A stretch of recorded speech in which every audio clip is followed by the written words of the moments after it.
Tiako mahafaony Jesosy dia manasanao azo toerana azafady. Voninahitra ho an'i Jesosy ny jorofa vonimbeleto momba ny fianarana. Tamin'ny examen 3e trimestre teo za narary be mihitsiny, dia nefa ny am-pianaranay tsy sindrafo mihitsy fa hoe rehefa tsy mianatra dia to dia 0 ny noty.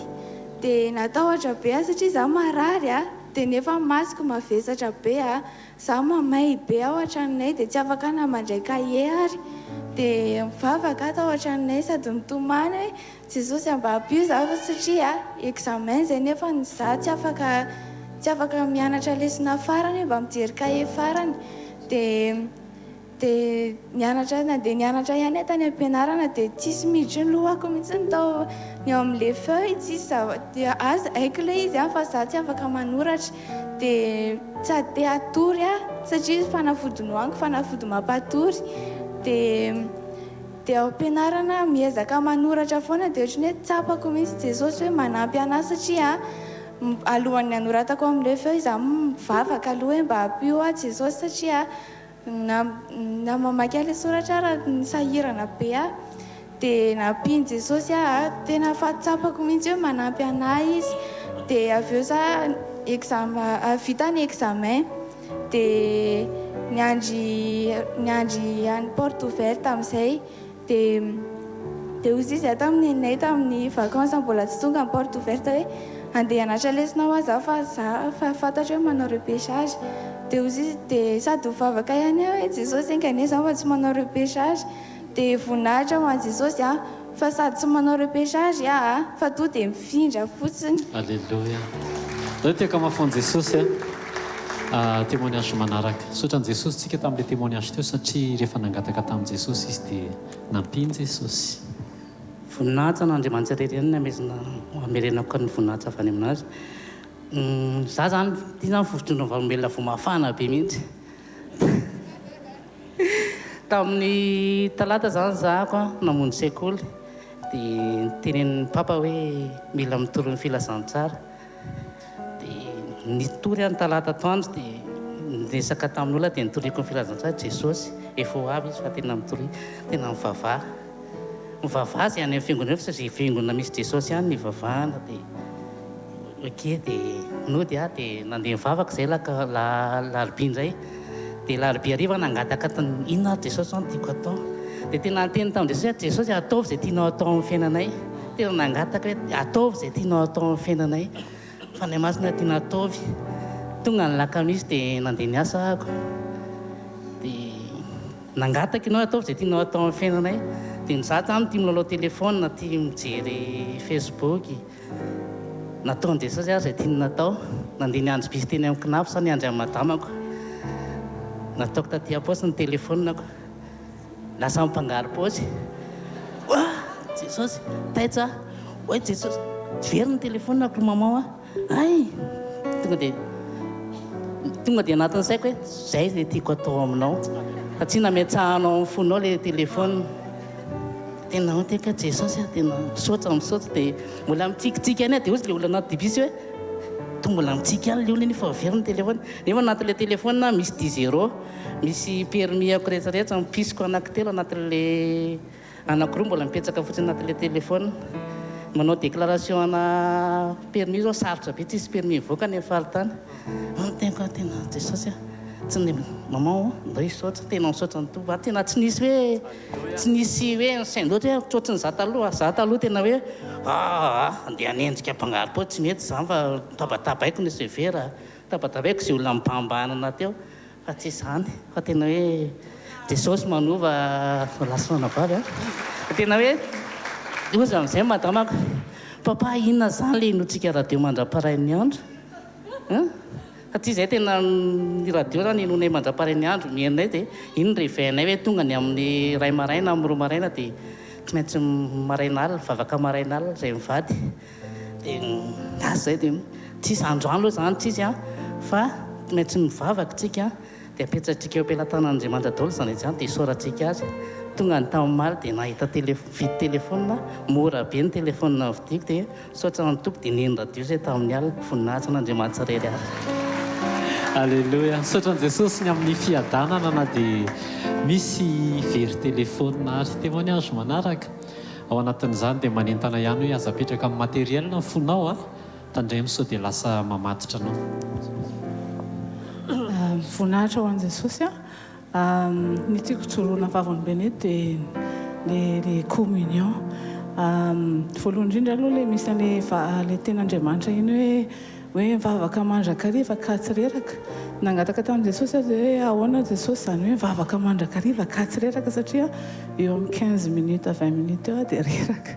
Dia nangataka tamin'i Jesosy hoe ohatry ny ahoana ao zany communion miaraka aminao zany dia nangataka tamin'ny mpanompon'Andriamanitra tato am-piangonana ihany moa za hoe ohatry ny ahoana manao le tena communion fa zay foana no nafafy nanomboka tamin'ity volana tamin'ity taona ity nanomboka tamin'ny janvier dia rehefa niteny moa zareo hoe ohatr'izao le communion dia nampiariko le izy mafy be le izy tamiko tamin'ny voalohany fa rehefa tena hoe Jesosy zany no miasa dia zao ny teneny tany mpanompon'Andriamanitra hoe ny miaraka amin'ny Jesosy ozy izy tsy fangatahana ny miaraka amin'ny Jesosy izy ny communion ozy izy tsy resaka hoe inona ny tianao ho tanteraka aminao fa tena hoe tu as une relation azafady amin'ny teny frantsay fa zay ny tiavako ny azy fa afaka mba amin'ny teny frantsay oui, tu as une relation avec Dieu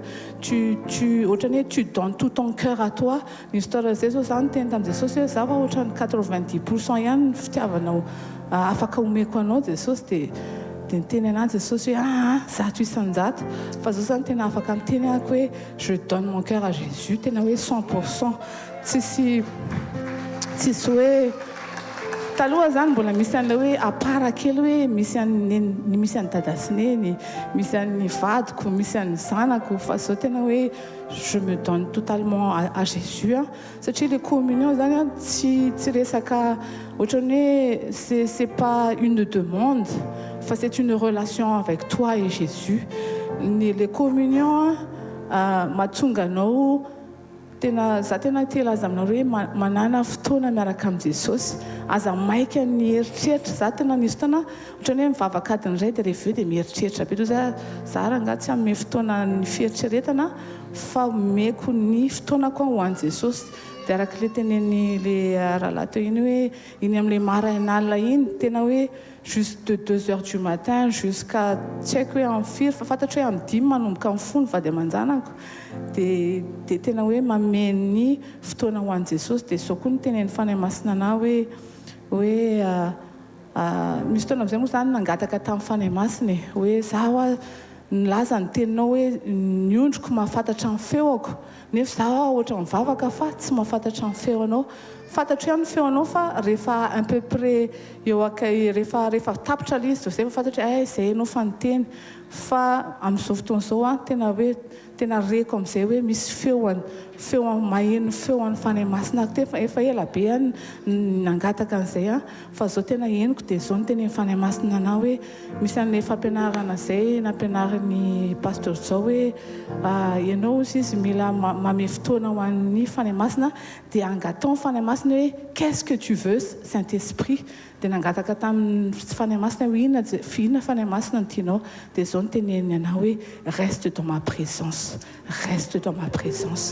dia zao zany ohatrany hoe mametraka fotoana betsabetsaka kokoa amin'ny présence ny fanahy masina au lieu de ohatrany hoe raha vao tsy manana fotoana ohatrany hoe tsy mame fotoana ny fanahy masina ko amin'ny présence dia ohatrany tsy tarihany fa misy an'ilay tenin'Andriamanitra zay hoe amin'ny salamy toko 25:14 hoe fisainan'i Jehovah ozy izy dia aseho an'izay matahotra azy.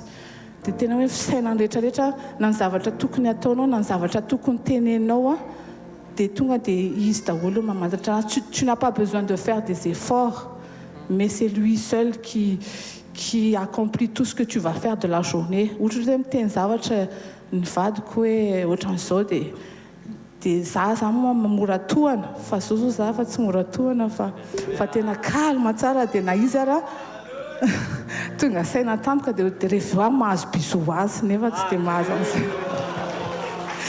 Dia faharoa manarakaraka an'izay nisy taonan'izay any teny tamin'ny pasteur Sanatra hoe zaho mandefa lehilahy vato makany amin'ny vadiko dia ozy izy efa hitako io dia inona ny tindritenenao anatin'io tsisy nininao fa mba te handefa ndrian'le izy fotsiny ahako hoe mba henoa le fampianarana satria tiako zany hoe mba mitovy le fisainanay sy ny ray sainana zany fa tsy hoe ny anankiray ary dia ny anankiray aty. Dia amin'ny alalany ozy izy pasteur Sandra tamin'izay hoe aza forcena ozy izy fa manana fotsiny communion amin'ny Jesosy. Dia rehefa nanana communion amin'ny Jesosy moa za dia nisy indray atalaty izay izy niteny tamiko hoe ateriko ve ndry dia ok raha ho atero ary za dia niaraka tamiko tao anatin'ny fahanasitrana moa izy dia naheno amin'ny fampianaran'ny pasteur Rodolphe fa toy hoe wow tena madio be izy anytory teny zany tena tiako be mihitsy. Dia mbola niteny indray izy zany tsy miteny direct amiko hoe za hiaraka aminao fa miteny foana izy hoe ateriko ve ndry dia zay tianao fa za tsy maniry anao fa ratinana ohatran'izay koa sao tamaraina niteny izy hoe anatitra ateriko ve ndry fa za efa hoe tsy aza andeha rery dia nateriny dia misaotra an'i Jesosy fa io ato izy amin'izao fotoana. Dia voninahitra ao an'i Jesosy fa tena hoe matokisa an'i Jesosy aza mifantoka amin'ilay zavatra le problemanao fanasitranana na le zavatra ilainao. Fa ozy izy pasteur Rodolphe zay tamin'ny talata hoe misy dépôt ozy izy ao dia zay efa nangatanao dia efa mipetraka ao iny fa ne te concentre pas sur ça mais concentre-toi sur Jésus, donne-toi complètement à Jésus et tout ce que tu peux avoir il t'accomplira. Voninahitra ho an'i Jesosy. Zay tiaka mafy ho an'i Jesosy. Ohatra ny matsiaro tamin'ny fahatanorana zany hoe rehefa tia vehivavy anankiray na te andeha ho any aminy dia hoe ateriko ve ndry mba tsy tenenanao hoe je t'aime zany dia ateriko ve ndry tsika nge tia an'i Jesosy tena tia an'i Jesosy tsika fa Jesosy daholo nefa nanao an'izany rehetrarehetra zany Jesosy koa nitantaraina teo raha niteny le tovavy hoe ranao examen dia tao anaty aretiny izy dia hoe Jesosy apio zay fotsiny andrasan'i Jesosy. Dia tao anaty examen ny vatany tsy mahavita manoratra sy ny anina fa tonga Jesosy nanampy anazy. Dia tonton ranto very ny telefona Jesosy fanamasinao inona ny zavatra ataovy izay tianao atao tsy haiko hoe afaka miteny an'izany ve ianao ataovy amin'ny fo manontolo hoe donge tsika arika teny ataovy izay tianao atao eto amin'ny fiainako fanamasina. Dia aza gaga rehefa avy eo raha misy zavatra tonga dia aza gaga koa raha misy zavatra miaisitra. Alleluia. Fa mihoatra lavitra noho ny fanomezana andrandrantsika amin'Andriamanitra ny fialan'le sampy ny fo kely maka ny toeran'Andriamanitra. Le témoignage n'le ranabavy teo communion mijanona eo amin'ny présence. Communion ozy izy tsy fangatahana fa tena hoe Andriamanitra mahazo aina fotsiny miaraka amintsika dia ao anatin'izay tena hoe résolu ny problème rehetrarehetra. Te totika manokana ho an'ny olona zay tia an'i Jesosy nefa ohatrany hoe mandeha rery zany ohatrany hoe micombat seul zany ao anaty tokantrano ohatrany hoe tianao mivatanao hoe tiranga ianona zao atao dia ozy izy le ranabavy teo ihany tao anaty témoignage ny communion anao amboarina aza mifantoka amin'ny hafa fa atao fotsiny izay mampahazo aina an'i Jesosy.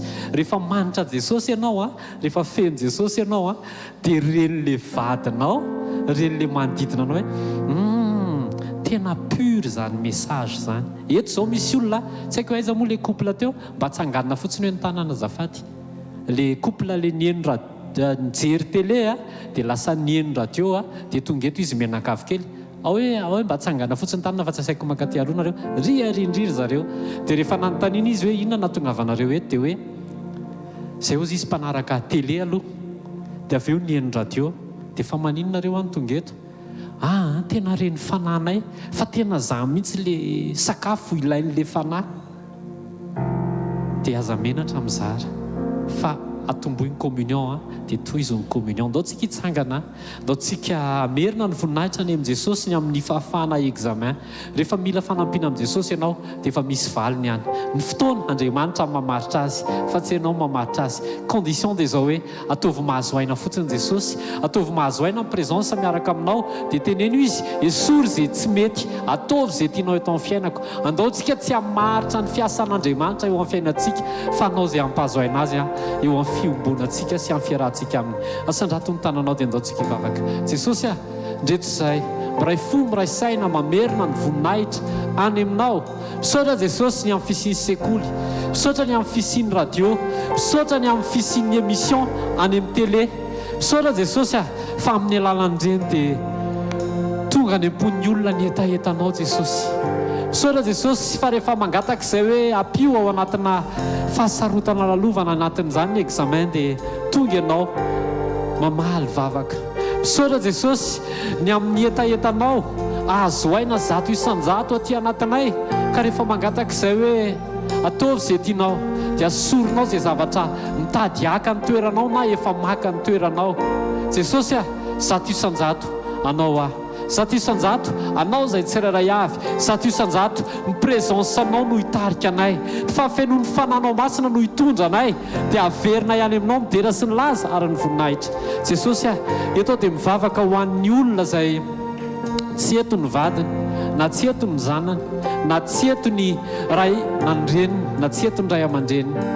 Aoka ny fananao masina amenao anay tsirairay avy, atonga ny présence anao mahazo aina miaraka aminay hiampita any amin'zareo. Mivavaka izay Jesosy tahaky ny nikasianao sy ny nanovanao anay tsirairay avy.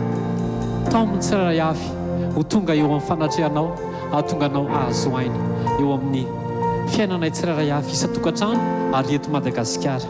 Amin'ny anaran'i Jesosy misandrata ray. Amen. Andao tsika tiaka mafy ho an'i Jesosy.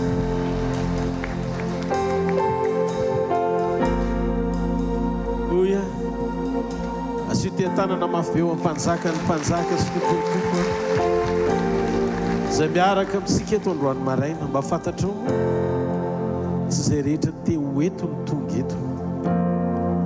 Misy olona mandre ny afatra mahitsy avy amin'i Jesosy dia tsy te ho eto izy satria mbola tsy ao anatin'ny fony fanapakevitra hiova. Tsy izay te ho eto tonga eto fa izay tarihiny fanan'Andriamanitra. Ozy Jesosy tsy afaka manantona raha tsy efa nitomy fanany raiko izay ny an-danitra. Tiako ianao nandratana ny sotra ny mpanjaka sy tompony tompo lay amin'ny tokana tompony ty fivoriany ty ary antony nofo rehetra lay mendrika ao amin'ny fiderana sy fitsahoana ary fiankofana mandrakizay. Jesosy mpanjaka ny mpanjaka sy tompony tompo. Sokafo ny fonao androany daoka anao hifankahita amin'ny mpanjaka ny mpanjaka androany. Ny ao anatinao ny mombanao rehetra angatao izy androany, andrenesanao ny feoany, anokafa ny fonao, esany mahery ao anatinao.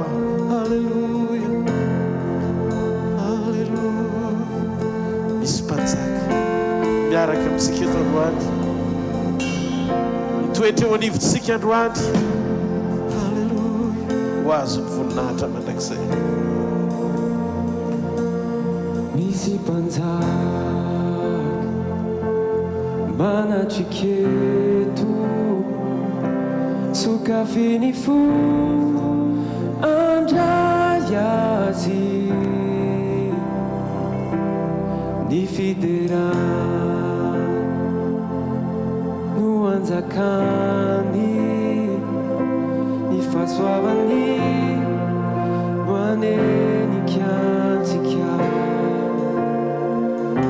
izy mana ireo enta mavesatra ireo amboary rehetreo atongony misy anarana ambony anarana rehetra Jesosy Kristy mpanjakany mpanjaka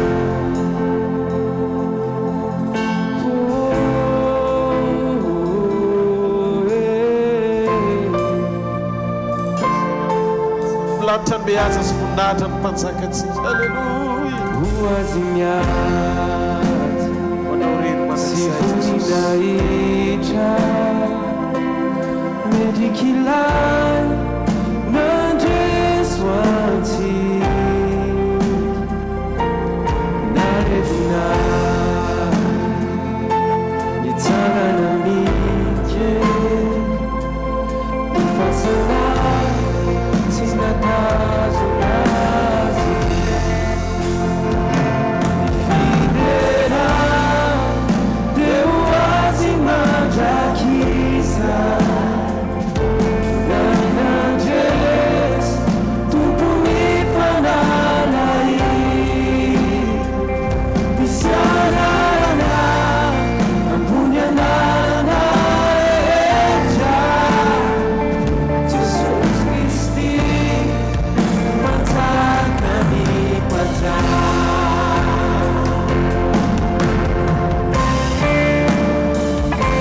Fikofantatsika fa tsy ho ela dia ho avy mipapakatra pakatra amin'ny fiangonana fiomanany fotsika iona ataovy azo antoka ny firaisanao am-panahy. Halleluja. Izy Jesosy mpanjaka mpanjaka mendrika ho azy fiderana sy mitsaona manateny. Halleluja.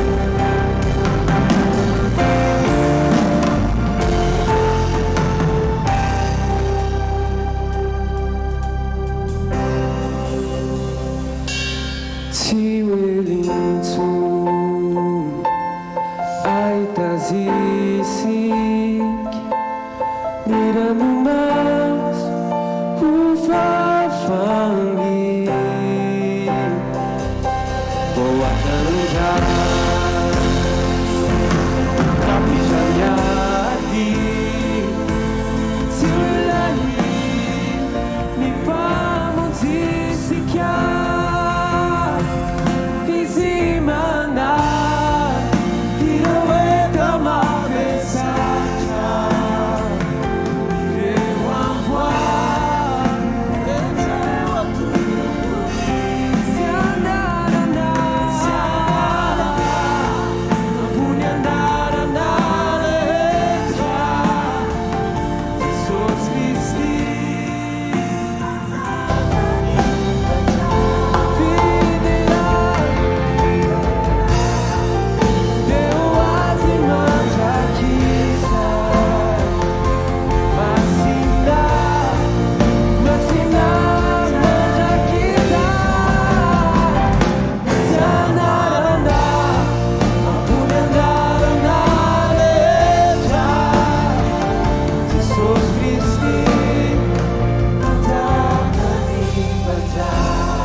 Jesosy Kristy mpanjakany mpanjaka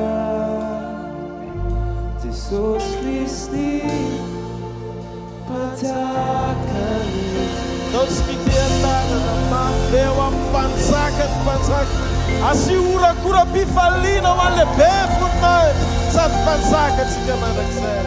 Misandrata Jesosy, misandrata mandrakizay eo amin'ny fiainanay tsirairay avy. Dia oka ny seza fiandriananao azo ainao anatinay.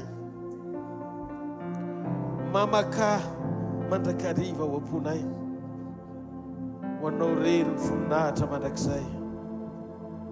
Tsy amin'ny kerina mipahatanjahana fa amin'ny herin'ny fananao kosa. Dia aoka ny voninahitra, ny tera, ny atsy, ny fiankohofana, ny fahatsarana amin'ny lafiny rehetra Jesosy.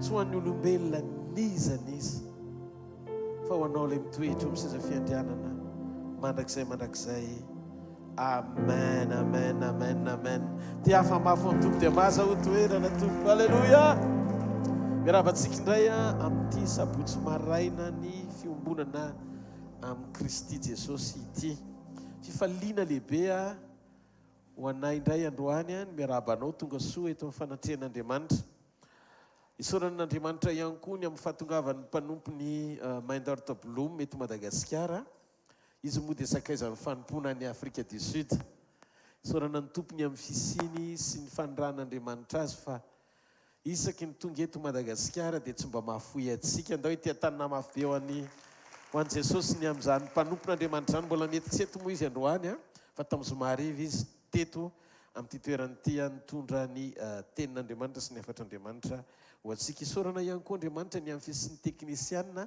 amin'ny fiarah-miasa ny décoration fa tena mahafinaritra be androany mandaosy antsika tea tanana koa ho an'ny sampana izay manatanteraka sy miandraikitra izany eo amin'ny sampany vidéo sy ireo mpiara-manompo malala rehetra sy ny pasteur sa rehetra mba sy ho tea tanana mafy moa ho an'ireo mpiara-manompo malala antsika dia mitiafa ihany koa ianao tanana ho an'ny fisinao mbola nitarimy fanamasina tonga eto amin'ny fanatrehan'Andriamanitra androany alleluia mahafantatra moa fa sarobidy ny fotoana ohatr'izao ndray andro ny fanatrehany dia tsara lavitra noho ny arivo-taona hiainanao sy andehandehananao eto ambonin'ny tany amen tiany Jesosy ianao amen alleluia andao ny dia zarantsika ao anatin'ny fotoana foy ny fiatraikan'ny toe-po ao anaty fiombonana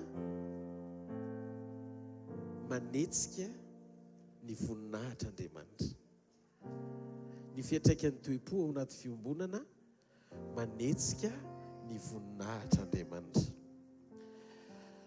Andriamanitra riavana dia mitady ny fonao tsy miara-miasa izy amin'ny sainao fotsiny fa ny fanapaha-kevitry ny foresy lahatra mambabon'ny saina anaka ny fisainan'i Kristy ny sarobidy amin'Andriamanitra indrindra ao fa izarantsika ao anatin'ny fotoana foy tantarana mpanompon'Andriamanitra apôstôly izy reto fa samy nanana ny toe-pony dia mba hozaraiko antsika ny fomba namangin'Andriamanitra androany maraina ny amin'ny tantaram-piainany reto mpanompon'Andriamanitra ireto Petera dia olony fo ary Petera dia nanana fitiavana n'Andriamanitra miavaka mihoatra noho ny apôstôly 12 sakaizan'i Jesosy niaraka taminy zareo Petera sy ny zotom-pony Matthieu 4:7-5 ary tamin'ny fiambenana fahefatra amin'ny alina dia nakeny amin'ny mpianany Jesosy nitsangatsangana teny ambonin-dranomasina 9:20 ary no nahita azy nitsangatsangana tambonin-dranomasina ny mpianatra dia raiky tahotra ka nanao hoe matotoa io dia niantso izy no nitahotra ary Jesosy niteny taminy niaraka tamin'izay hoe matoky fa izaho ihany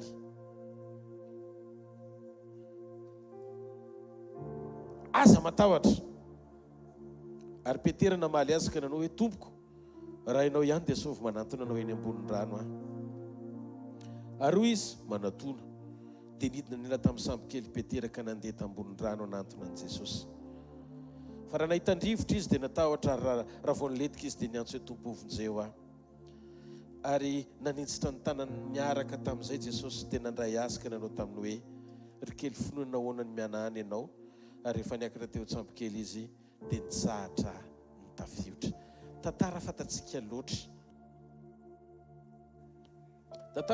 loatra fa andraisantsika fampianarana androany ny amin'ny toe-po mahasamy hafanao amin'ny hafa amaritra ny fisehoan'Andriamanitra aminao tsy hitovy amin'ny hafa ahatonga ny voninahitr'Andriamanitra azo aina amin'ny alalanao sy ny fisehoany zany amin'ny famirapiratana kokoa mihoatra no izay sehoany amin'ny hafa eto tsy misy hoe fampitahananao amin'ny hafa fa lalana ahafanao manokatra ny fonao iraikitra bebe kokoa amin'i Jesosy ahitanao ny voninahiny. Hozy izy Jesosy ao amin'ny 5:7. Rassurez-vous, c'est moi. Matoki, za ihany. Eto Jesosy miantso raha miteny vahiny dia hoe rassurez-vous, dikan'izay miankina any aminareo le fahatokiana fa za ty fa tsy matoto. Ditanareo ny réaction an'i Petera, le fomba nandraisan'ny Petera le izy. Raha miteny Jesosy hoe rassurez-vous, midika hoe matoki ho an'ny rehetra le teny hoe inona no endrika anehoanao sy amalinao an'le tenin' Jesosy hoe za ihany. Fa teteny aminao ny toe-po rehefa tia an'Andriamanitra, miraikitra amin'Andriamanitra dia mahatoky an'Andriamanitra. Teto nahitako fa Petera sady tsy mahay milomano, satria rehefa dobo izy dia niantsovontsy fa tsy hoe nanao tsikarokalika ny sambotra ny akanjon'i Jesosy.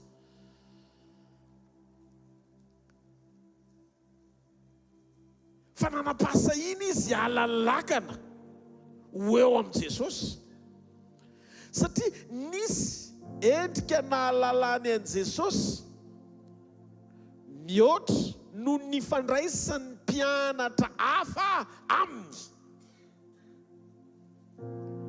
Samy mahalala an'i Jesosy, lesona sekoly ray daholo izy 12 tao anaty lakana.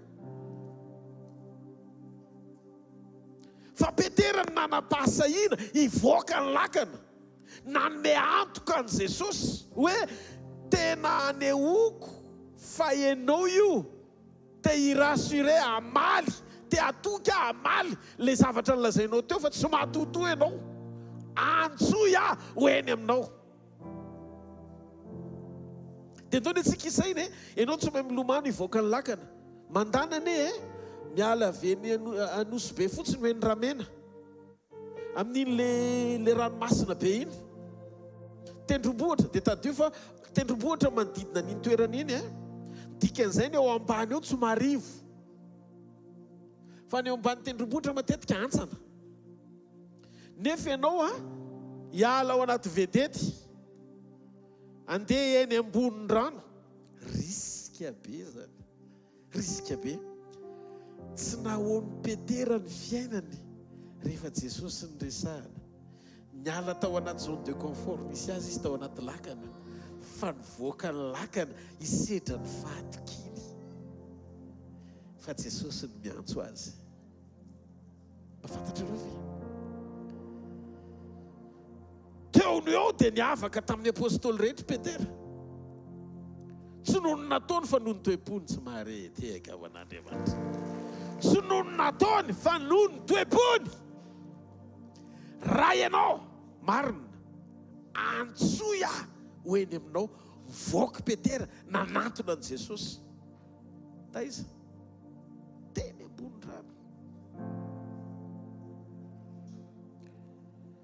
Io no midika fa ny rehetra dia samy manana ny fanaony sy jerevany an'i Jesosy hoe Jesosy io.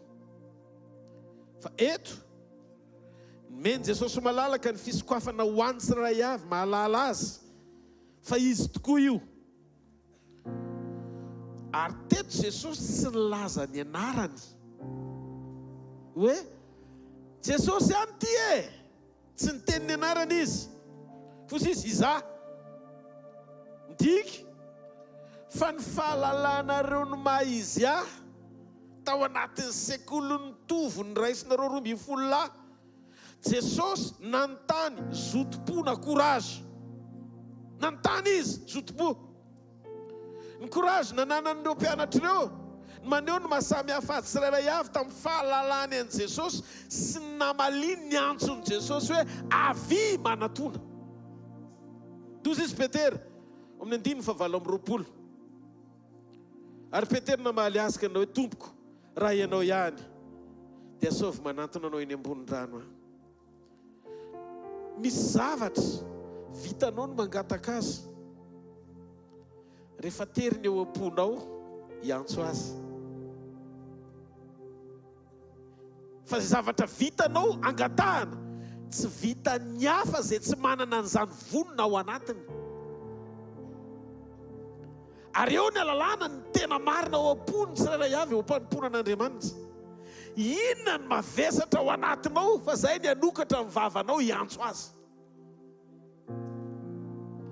Misy ny valim-bavaka tsy zaka zay tsy nangataka hiainany.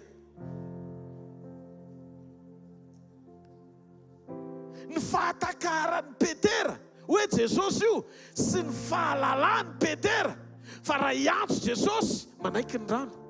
Azonareo ve fipetraka ilay izy? Petera tsy nangataka tamin'i Jesosy hoe azono ny rano, tsy telona ohatranao tsy dobo tao anaty rano rehefa nandeha teny ambony rano. Fa Petera namaly fotsiny hoe raha ianao io atsoy aho ho eny aminao. Eny ambony rano. Tsisy vavaka ifehezana ny rano tsy telona Petera teto. Fa fangatahana ho eny amin'ny Jesosy eny ambony rano. Azonareo ve le nivôly le fahatakarana? Tsy ny saina tsony Petera ny mety vesatra andobo azy, miatika rano, lalina. Mety hitelona sy hafaty azy. Fa ny saina izy ny hery sy ny fahefany zay niantso azy ao anatin'le teny nakatoavy natao hoe manatona fa tsy ho dobo izy rehefa Jesosy no milaza hoe avy. Ohatr'izany ry havana tony antson'Andriamanitra valiany tony. Tsy voatery afinaritra ny lalana andehanana, fa mety misy rano azy riska kokoa, mety hafato any tsy mahay milomano eny am-pandehanana. Fa ny fahamarinana fitokina amin'le niantso, mibanjina n'le niantso, ary ny tenin'le niantso hoe mombanao mandrakariva ambara-pahatonga ny fahataperany zao tontolo zao. Zany hoe fomban' Jesosy zany naseho niaraka tamin'ny Petera teny ambony rano mandra-pahatonga tao anaty lakany. Tsy fibanjina tafiotra.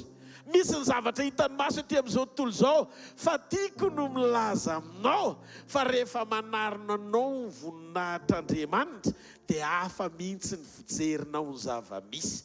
Le problème mbola eo ihany, fa sady tsy mandobo anao, tsy mandraraka anao, tsy manam-pahefana eo amin'ny fiainanao, fa mampandresy anao. Le laza fa ombanao ary antoka anao hatramin'ny farany. Dia hafa mafy an'Andriamanitra. Ny fiarahantsika amin'Andriamanitra dia amin'ny fototsotra sy mahatoky ny fitondrany sy ny fitantanany. Rehefa mifoy io mety dia ireo Petera tena hita fa natoky sy niankina tamin'Andriamanitra tanteraka izy rehefa namaly ny antson'i Jesosy. Namotsitra ny rehetra izy ary nitoetra izy tamin'ilay toe-po mahatoky. Taoriny namaliny ny antson'Andriamanitra ka nivoan'ny lakana hoe ny aminy nandeha teny ambony rano. Sika matetika dia mora mampianatra foana ireo prinsipa, ireo teboka maro ifehezana an'izao na izary. Ampidirina ao anaty fampianarana ireo teboka fito hiazonana ny tongotrao tsy letika any anaty rano. Ireo teboka 20 eo izy ireo fa hotoizantsika amin'ny seminera manaraka. Agnana loatra ianao mizara teboka. Tsy teboka zaraina ny sarobidy ao anatin'ny fanompona, fa toe-po manaiky amin'ny fototsotra akato zay lazain'Andriamanitra.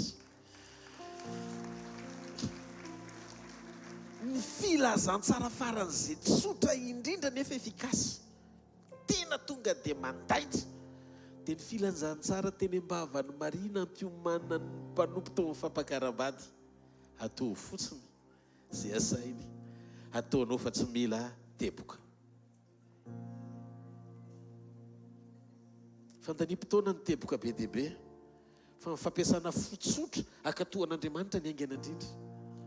Satria ny fiarahana amin'Andriamanitra tsy ny fanananao fahalalana teboka marobe ao antonao ho karazana fanalaidoroapolo am'zato amana olana eo amin'ny fiainana fa fotsotra makatoan'Andriamanitra ahafan'Andriamanitra miasa maneho voninahiny mampiasa n'le toe-po tena manaiky sy makato azy fo no ilain'Andriamanitra fa tsy lohaloha saina.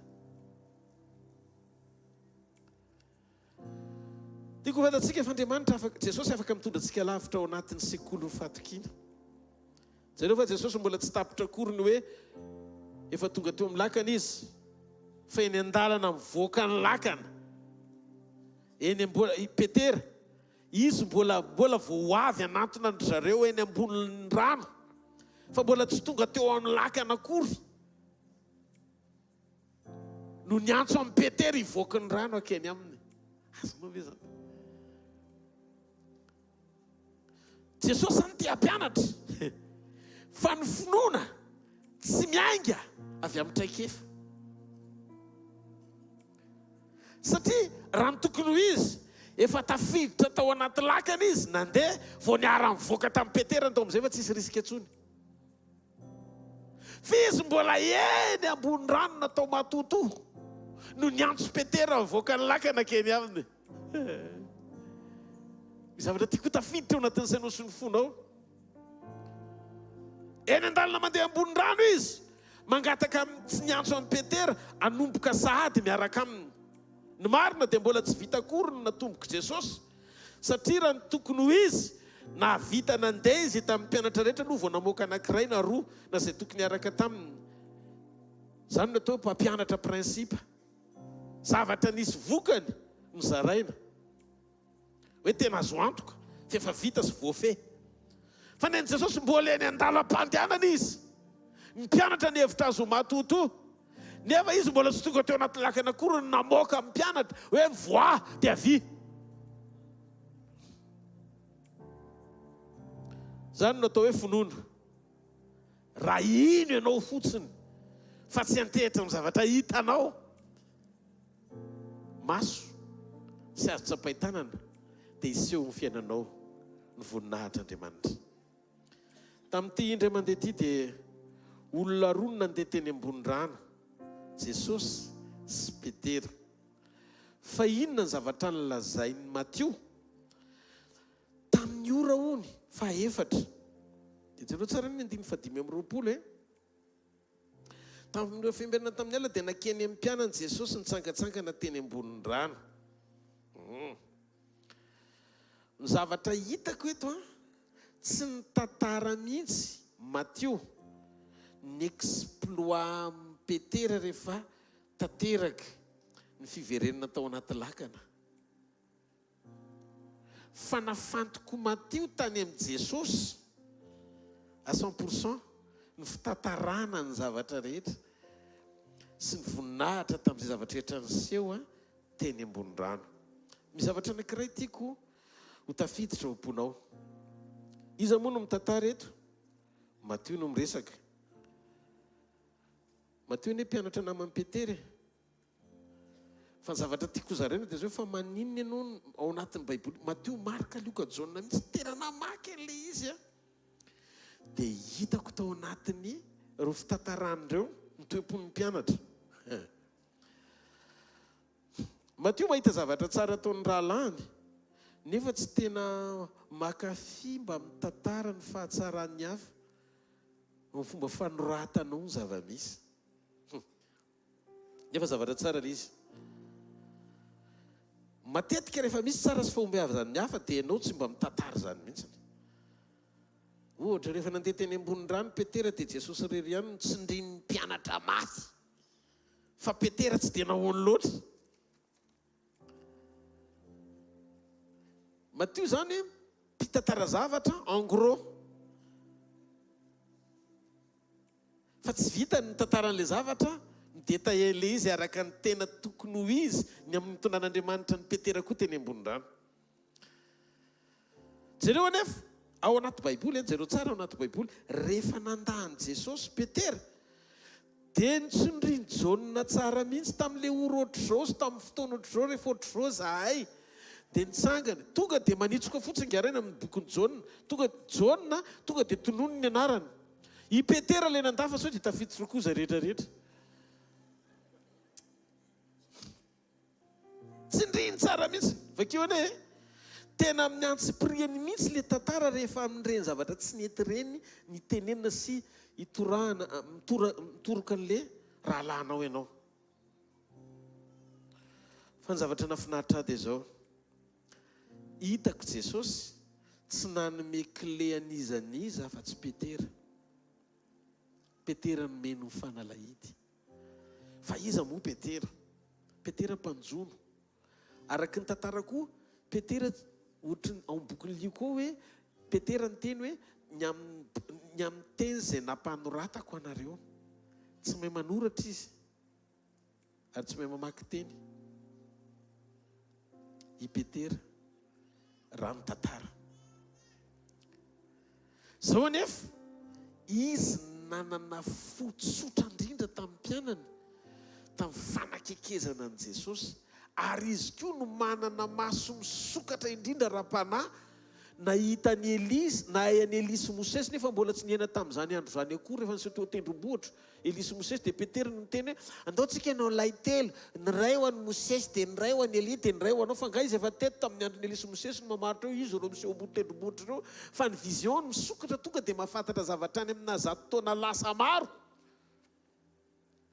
tamin'ny andron'ny mpaminany satria nahoana olo ny fo izy dia aingany izy mamantatra sy misokatra ara-panahy ampahafantan'Andriamanitra zava-miafy no mitontolo ara-panahy satria sensible na aingana be ny fomba ifandraisany ara-panahy amin'Andriamanitra rehefa nanontany Jesosy hoe heverinareo iza moa Petera indray koa mbola nahita hoe ianao ny Kristy zanak'Andriamanitra velona hitanareo matetika ny olona be fahalalana dia be fahoriana satria be principa loatra zay le tiako atongavana zay no mahatonga anay tsy nirahana ampianatra anao karazana principa be dia be avy ety ivelany anananao fahalalana ara-tsaina iarahanao amin'Andriamanitra fa nirahana zahay anome anao fahalalana sy fahatakarana ra-panambarana amin'ny alalan'ny fanampiny fanamasina anokatra ny fonao iray amin'Andriamanitra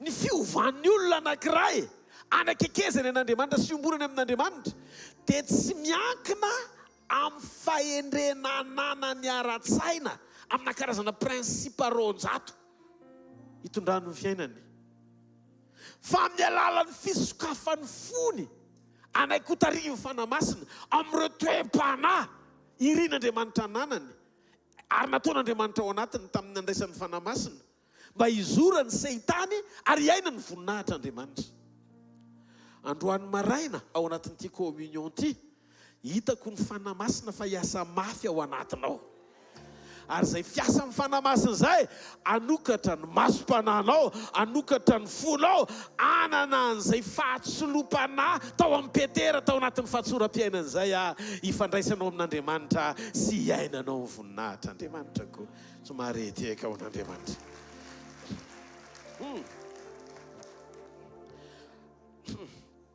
Jauna ne natory teo an-tratran'i Jesosy ary zany ny azy ny fifaliany mihitsiny Jauna apôstôly dia miteny mihitsiny hoe zao nataony Jauna ary ny anankiray izay tiany Jesosy indrindra tamin'ny mpianany vakeo ny bokin'ny Jauna toko faharoapolo sy toko araiky amby roapolo ao fa izy mihitsy izy Jauna mihitsy no manoratra hoe izy ny tiany Jesosy indrindra izy Jauna mihitsy no milaza fa izy ny mpianatra tiany tompo indrindra tiako fantatrao fa Andriamanitra tia ny olona rehetra fa ny nampiavaka amin'ny Petera tsy niankina sy nitoky tamin'ny fitiavan'Andriamanitra azy fa Petera izy mihitsy ny tia an'Andriamanitra tsara amin'izay ianao tia manko le toe-po ty mampahazo aina ny voninahitr'Andriamanitra ao anaty fiombonana Jauna le mpianatra tiany Jesosy fa Petera le mpianatra tiany Jesosy rehefa nahitany Jesosy teny ambony rano Jaune nandeve izy tao anatin'ny 12 2 tao anaty lakana izy. Petera ny sasatra izy ny natoky niala ny lakana hoe ny ambony rano anantona an Jesosy, tsy zay olona milaza fa tiany Jesosy fa zay olona manana fo mahatoky sady tiany Jesosy, zay ihany no afaka hiala ao anatin'ny lakana andeha ny ambony rano. Ny fijoroanao sy ny fitiavanao dia tsy eto fotsiny fa azo faritana sy tarafina amin'ny etsikao eo ampiarahana aminy. Andriamanitra tsy nametraka zavatra aminao satria mamiratra ianao. Tsy mpianatra mana-tsaina no ametran'Andriamanitra zavatra goavana. Tamin'ny mpianatra Jesosy rehetra dia tadio. Petera le lazaiko teo ohatrany tsy mahay manoratra fa ny epistilin'ny Petera nampanoratany fa izy miteny mampanao dicté izy zany. John mahay manoratra satria izy nanoratra ny apokalipsy. Tokony Paul ny mena fanalahidy satria izy manana epistily maro nosoratana, 7 ny boky nosoratana ao anaty Baiboly. Fa tsy nomeny Jesosy fanalahidy ny fiangonana Paul. Sainy fa le tsy mahay manoratra indray no ny fidian'Andriamanitra. Fantatr'Andriamanitra hoe mahay manoratra avokoa ny mpianany. Fa zao tsy ny fahaizanao manoratra, tsy ny fanananao saina, tsy ny fahaizanao sy ny lanjan'ny fahalalana ao anatinao ny fidianan'Andriamanitra anao,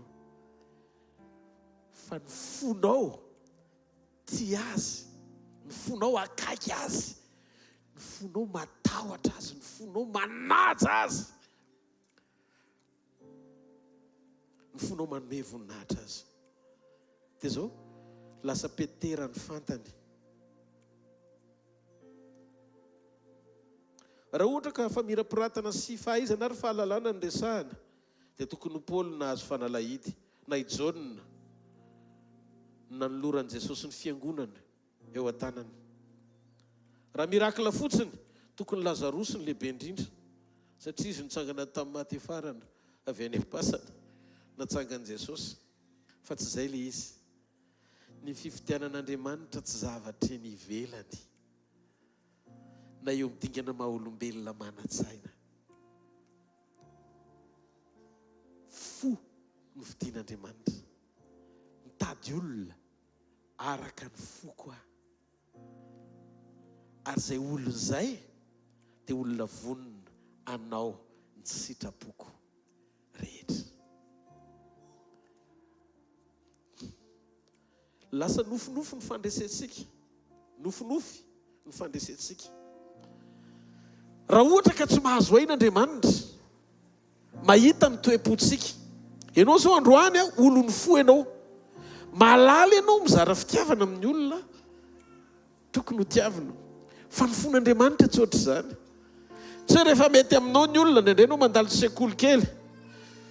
Ny fizaranao fitiavana tsy voatery eo amin'ny olona mety aminao. Fa ny fizaranao fitiavana mandoalika kokoa anao ny olona tsy mety aminao. Zay ty fanjakany ty. Ary zany na tonga ny Joba nahita fitisina indray avy roa eny efa nizaraiko tamintsika. Fo le izy. Le fampahoriana tsy nitsahatra raha tsy mivavaka ho an'ny sakay izay tsy tia azy Joba. Noho izany le lesona zarainy moa mba hiainao amin'izay ho sahirana nenao arary fo eo satria tsy vitanao mihitsy ny mandresy ny nofinao manolotra n'le ady ara-panahy mba hifandraisanao mifankasitrahan'Andriamanitra. Eritreretao le zavatra mitranga. Voninahitr'Andriamanitra ny hatramin'ny voalohany ty misy karazana gloire. Satria ny voninahitr'Andriamanitra, ty voninahitra isehon'Andriamanitra anankiray ty dia ty le faratapony indrindra amin'ny voninahitra nananan'Andriamanitra. Anovany ny fiainan'ny olona, anahaka azy ho tahaka ny endriny, ary olona ho zakany ao anatanteraka ny programany rehetra.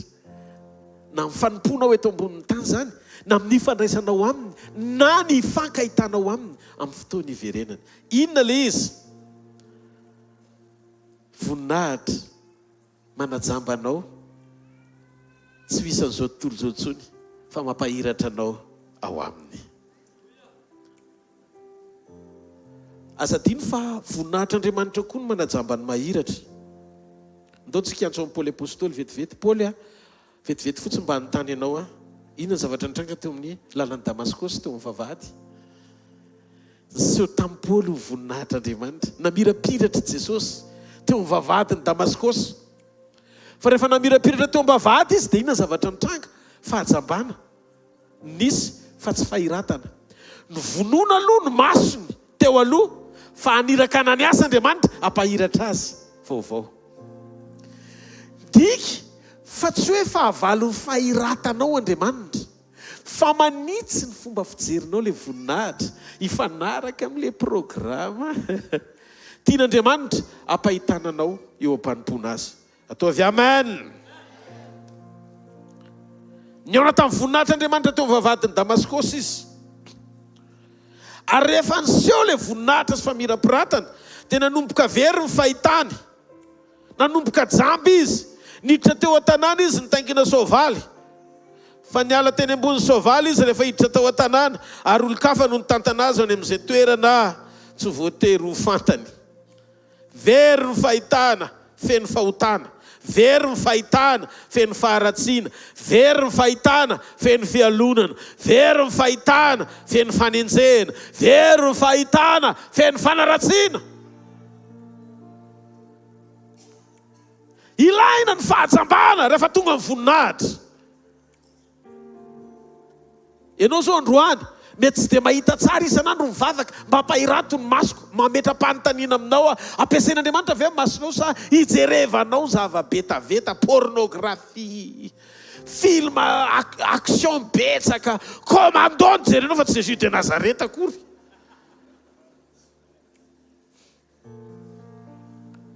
Rehefa reraka ny telefona toba tsy dia mahita masoko, mivoady ianao rehefa mitady vilana le izy. Fa anaraka sitrapon'Andriamanitra voampahiratina le izy, miverina amin'ny fanaonao ihany ianao. Ny voninahitr'Andriamanitra dia tsy mahazo aina amin'ny fomba fijery mifanohitra amin'ny antom-pisina tian'Andriamanitra ampiasana azy. Mba tsy tokony azo tombony amin'izay nataony ve ny mpanao azy? Mametra-panontaniana aminareo aho mba valioky. Mba tsy tokony azo tombony amin'izay zavatra nataony ve ny mpamorona azy? Dia jereo masony eo akaikinao dia teneny izy hoe inona zao ny tombony an'Andriamanitra amin'io masonao mahita androany io?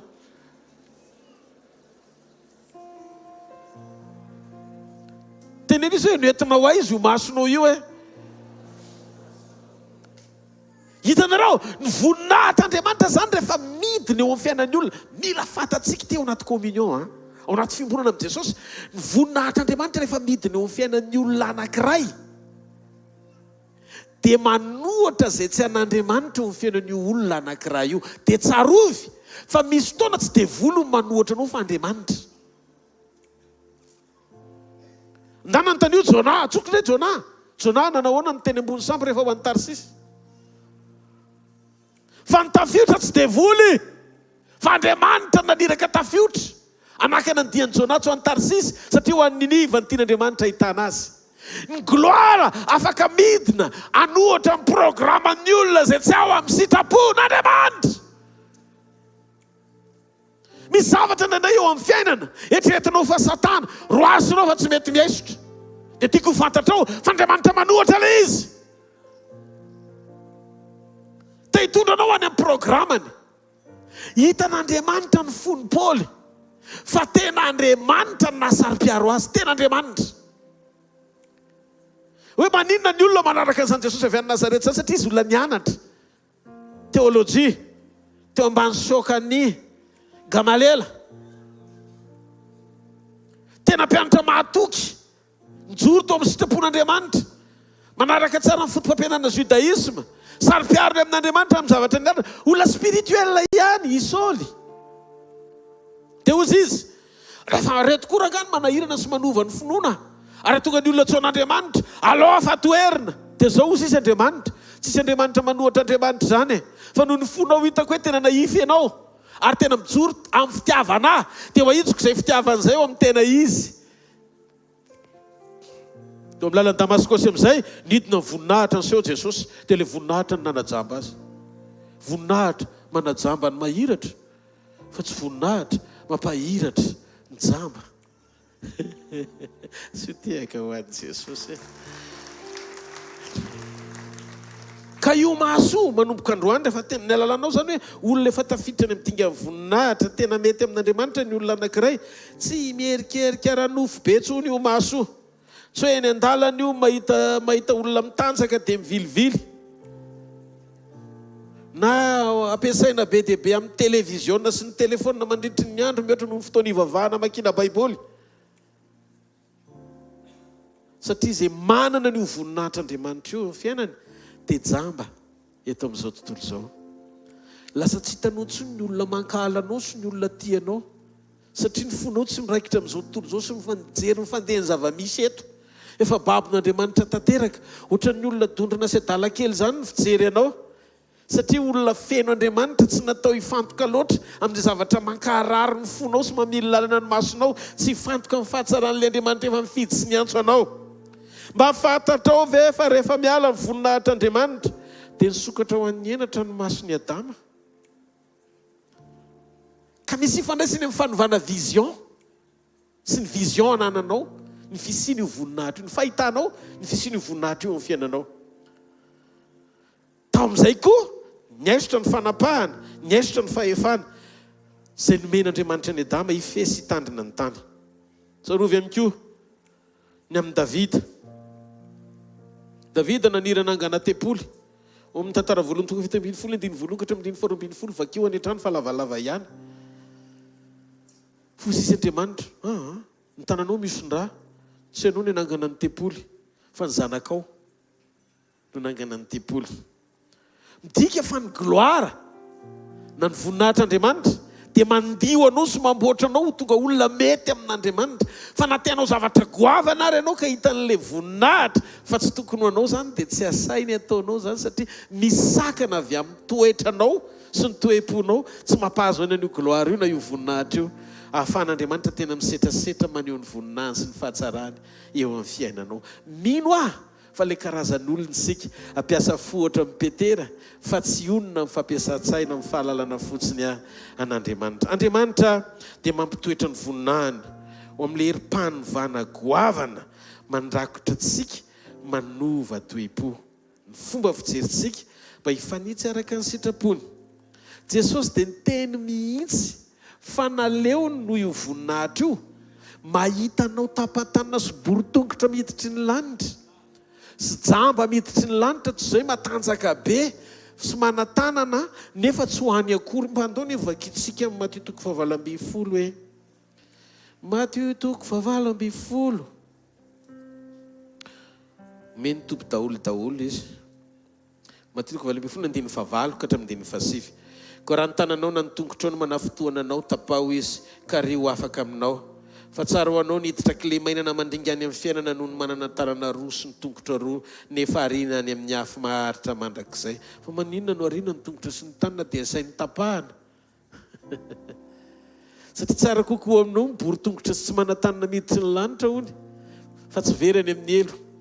Manafotoana satria mandeha amin'ny tsy tokony ho alesy manao izay tsy tokony ho atao. Ary ranomasonao no manafotoana anao esory aly izy ka ry ho afaka aminao. Fa tsara kokoa anao niditra tokamaso amin'ny fiainana noho ny manana maso roa nefa arina any amin'ny elo mirehitra hafa. Mahagaga rehefa miteny momba amin'ny maso izy dia ny anankiray ny asainy pitsirina fa ny anankiray asainy avela. Satria mbola misy famindrapo amin'ilay maso satria ny maso ny jiro ny tena. Fa maninona sy ny reserve anankiray amakianao baiboly. Somary tiaka ho an'Andriamanitra. Manam-panantenana izy. Maninona hoe manam-panantenana izy. Avereny manam-panantenana izy. Za androany teteny aminao fa manantenanao Andriamanitra. Ary za mino fa tsy ho jambo zany ianao. Ary za mino fa na misy problema aza ny masonao androany ho pahiratiny ianao. ataovy amen moa satria ilainy io masonao io ho ampiasain'Andriamanitra ny voninahiny. Amen. Andao tsy ketrehitra ny sain'ny olona anankiray tsy tian'Andriamanitra ianao ohatranao hitoky amin'ny voninahitra eny ivelany fa iombonam-po amin'Andriamanitra mba hampahazoaina ny voninahiny ao anaty fiombonana. Zay le leson'androany. Atsakany ny tanan'izay mandeha hoe zay tsy le leson'androany. Nambaky ato anaty baiboly dia nahita ny toe-pon'ny Davida. Davida moa niraisiko foana hoe olona araka ny fon'Andriamanitra satria zay mivolazany asan'ny apôstôly koa. Efa nahitany Davida mpanompo koa olona araka ny foko anao ny sitrapoko rehetra. Mba fantatrareo fa rehefa hiady amin'ny Filistina ny zanak'Israely dia mitondra fiara fanekena izy hoentim-pamantarana fa miaraka amin'ny Andriamanitra. Atsangany ny tanan'izay mpamaky baiboly mahafantatra hoe tena zany mihitsy ny marina. Fa sasany tsy mamaky. Tena zany ny marina. Fa zao isaky ny hoentin'ny zanak'Israely le fiara fanekena dia mangofotra amin'ny Filistina hoe miaraka amin'ny zareo Jehova. Tamin'ny testamenta taloha tandindony fahatokavan'i Jesosy Kristy. Fa zao Davida indrosa intelo nandahany fiaran'ny fanekena laviny fitondrana amin'ny fiaran'ny fanekena. Fa zao le présencen'Andriamanitra tsy tany amin'ny fiaran'ny fanekena fa niaraka tamin'ny Davida foana. Mahavarina. Ho azavaiko aminareo le izy. Afaka ny eo amin'ny zanak'Israely ny fiaran'ny fanekena kanefa tsy eo Andriamanitra. Zay le tandindo ny zavatra ho avy. Afaka mampiasa ny anaran'i Jesosy ny fiangonana. Afaka mampiasa tenin'Andriamanitra ny fiangonana fa tsy eo Andriamanitra. Ohatry taitra be nareo. Satria Andriamanitra tsy miara-miasa amin'ny soratra fa miara-miasa amin'ny fo. Ny tanjony teny sy ny epistily ry havako dia anovantsika ho epistily tsy soratana tamin'ny ranomainty fa olona miaina ny teny ho epistily velona hitarafana ny Kristy sy ny fahavelomany.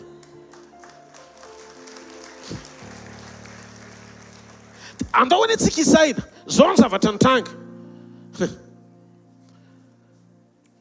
Ofinisy Finiasa zanakely dia ireo nitondra ny fiaran'ny fanekena. Antanio Ofinisy Finiasa manao ny adalany reo izy rola reo zanaky mpisorona. Fa zao noetiny fiaran'ny fanekena rehefa hiady ny Israely. Zareo maka ny fiaran'ny fanekena ao amin'izareo fa Andriamanitra tsy niaraka tamin'ny zareo akory. Nisy taona raraka ny Israely na nitondra fiaran'ny fanekena satria tsy tao Andriamanitra. Nisy taona Davida na mila lalana ny fiaran'ny fanekena ho any amin'ny Ebed-Edoma, Gatita. Ary nisy taona izy nandeha tamin'ny andron'ny Absaloma niteny hoe hoeto any ny fiaran'ny fanekena fa angambany Jehova efa nahafoy azy satria nanohatra azy Absaloma zanany Lamatoa tiaka fanjakana. Fa zao ny zavatra nitranga navadika Andriamanitra ho adalana ny tolotsain'ny Aitofely rehefa nivavaka izy.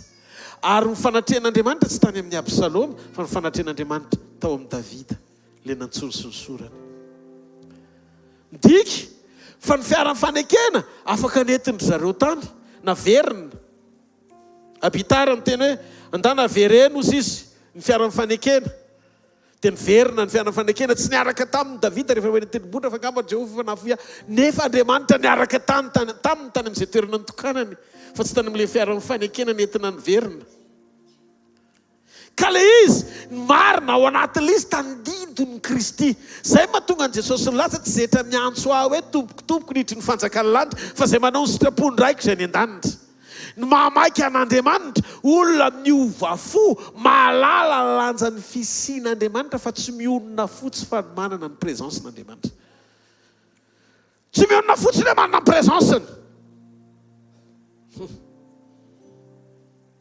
Sasany miezaka mampiasa an'Andriamanitra fa ny hafa manokatra ny fony mamela an'Andriamanitra hampiasa azy. Tsy mitovy zany. Ny sasa mitondra ny fiara fanekena amin'ny finoana fotsiny. Fa ny fiara fanekena no hanome fandresena azy. Dia ny fony ao anatin'ilay izy noho ny fahasoavana, noho ny fahasoavana. Dia zao ny fisian'ny fiara fanekena dia ampy tsy noho ny nataoko, nefa izy manohy ny ataony. Dia hanohy ny ataony izy. Dia miala ilany, dia hialoko amin'ny fiara fanekena. Ofinisy Finiasy reny ny gropony Ofinisy Finiasy. Fa ny gropony Davida kosa tsy ny antehitra fotsiny tamin'ny fiara fanekena hoe eo Andriamanitra, fa nanokatra ny fony mihitsy ny anana fiombonana amin'Andriamanitra. Zay no nahatonga an Jesosy avy amin'ny taranaka Davida tsy mionona fotsiny hoe eo amin'ny présensa, fa mampahazo aina présensa amin'ny fanotronana amin'ny toepo manaiky an'Andriamanitra. Manaiky an'Andriamanitra. Filistina tonga dia mahafantatra hoe wow, ino ny fiara fanekena. Raha dika amin'ny tenin'ny tanora dia hoe mitsatsaka ry zareo. Matahotra. Io matoa han'ny fiara fanekena miaraka amin'ny Jehovah. Dia inona ny tiany Baiboly tenenina, inona ny tiany ten'Andriamanitra tenenina amin'ilay fanoharana midika fa tena possible ianao manana ny endriky ny fanatrehany hita maso fa tsy eo ny fanatrehany. Marina ve zany pasteur Rodolphe? Oui, oui, oui, 1000 fois oui.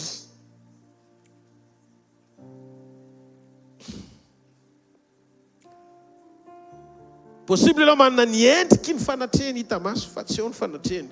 Tena sahala amin'ny hoe eo ny famantarana ny fanatrehan'Andriamanitra zany fa amitaka anao ilay izy ho amin'ny mpitazana indrindraindrindra hoe miaraka aminao Andriamanitra kanefa tsy eo izy. Tena mety mahomby hita maso koa raha ilay fanompona fa tsy miaraka aminao Andriamanitra. Zany mahatonga Jesosy ny teny hoe, zay natonga Jesosy ny teny hoe, betsaka amin'izany nilaza hoe efa namoaka dia mita amin'ny anaranao zay, efa naminany tamin'ny anaranao zay, asa goavana ny nataonay tamin'ny anaranao. Dia misy tsy fantatra akory nareo satria tsy teo izy. Ka ilay tsy hoe rehefa eo amin'ny fiara fanekena dia voatery hoe eo Andriamanitra. Satria ny fanalahidy miazona ny fanatrehany tsy fiara fanekena fa toe-po. Zany tandindo ny zavatra ho avy ary amin'izao mbola mametaka Andriamanitra. Aza fatra-pamaritra ny maheo an'Andriamanitra amin'ny qualitény mirakla mitranga. Za tsy fahavalon'izany. Betsaka aminareo raha mbola hoe itsonga eto dia hoe avy ety ahoana ny zavatra nataon'Andriamanitra ohatr'izao dia afaka ijoro eto ianao. Ny amin'ny zavatra nasehon'Andriamanitra na tamin'ny fanasitranany zany, na tamin'ny fanafana zany, na tamin'ny famelomany zany. Be dia be ny fahagagana ato e. Fa tsy miankina amin'izany tsika. Satria mamitaka izany amin'ny fotoana anankiray tsy ho zaka anao zany dia aka ny toeran'Andriamanitra tsikelikely amin'izay ianao. Ahoana moa?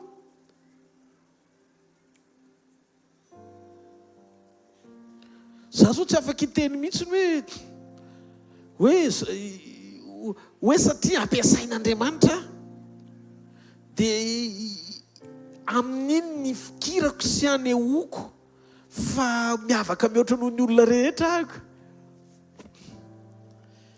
Kristiny ny olona miavaka indrindra amin'ny olona rehetra. Ary izy ilay olona sady Andriamanitra tonga hamonjy ny olona. Noho izany amin'ny alalany, amin'ny anarany, amin'ny fahefany, amin'ny heriny. Alleluia. Amin'ny fahatsarany ny amonjen'ny olombelona rehetra. Tsy misy miona amin'ny raha izany afa-tsy amin'ny alalany. Ny fampianarana amin'izao manomboka mamerina makany amin'ny judaïsme tsikelikely. Ianao ny témoin Jesosy e?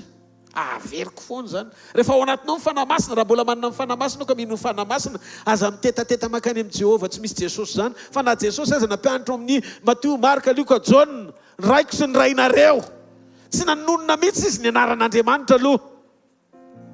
Satria ny fanakekezanao amin'Andriamanitra amin'ny alalany no ahafahanao miombona amin'Andriamanitra sy atonga anao ho ao amin'Andriamanitra mandra-piveriny apaka. Satria izy ilay endrika Andriamanitra hita masona sao teo amin'ny olona. Izy ilay tena endrika Andriamanitra. Indrindra Hebreo 1:9-5.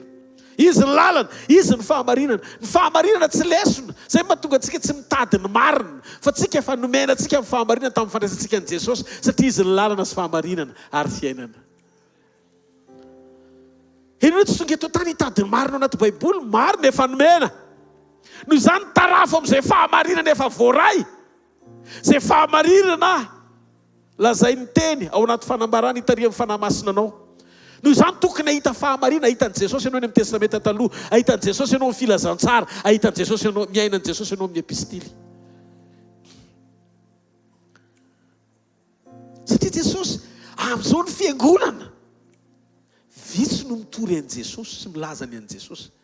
Zavatra hafa ny lesona maraina mandraparivan'ny andro, mirava amin'ny fivoriana, tsy izy Jesosy iombonana izany, fa zavatra hafa ilanan'i Jesosy mampientanentana ny ao anatin'ny fo. Na n'olo tena ianao satria Andriamanitra nanasitrana anao fa tsy hoe resy lahatra ianao fa milaza ny fiainanao, ary izy no ilainao. Miverena ny fahamarinana. Mety mahomby ianao eo amin'ny fiainana, ny maro miteka anao daholo fa tsy miaraka aminao fotsiny Andriamanitra. Ary isaky ny teny an'izany fa ahoana ny alalanao an'izany, fianganao tsara fa tsy miaraka aminay Andriamanitra. Vakio ny tenin'Andriamanitra, le izy mila manaitra anao fotsiny le teny, ampitodika anao iombona aminy. Eto ny tsisy fifampitsarana fa teniny zarainy. Ary za aloha nitratran'le izy voalohany. Zany hitsin'le izy voalohany, mampiditra ny tenako anatin'le fanitsina satria tsy hay ny teny. Any Jesosy ny teny. David, ao amin'ny Samuel faharoa tonga dia 1:7-20 ka hatramin'ny 5:30. Rehefa mafy ny ataky ny Absaloma, efa nanomboka nanaraka ny Absaloma daholo ny Israely, dia efa nanomboka nitsoaka hatramin'ny mpanjaka ny ala tao an-tranony. Satria fantatry ny mpanjaka hoe aka fahefana sy mety andringana mihitsiny ny zanany, tena mety ahomby. Le ady dia nisy lehilahy anankiray tao hoe Abiatara. Dia ozy izy David hoety ny fiara fanekena, ozy izy dia avereno. Avelao ny fiara fanekena, angamba Andriamanitra efa nahafoy ahy.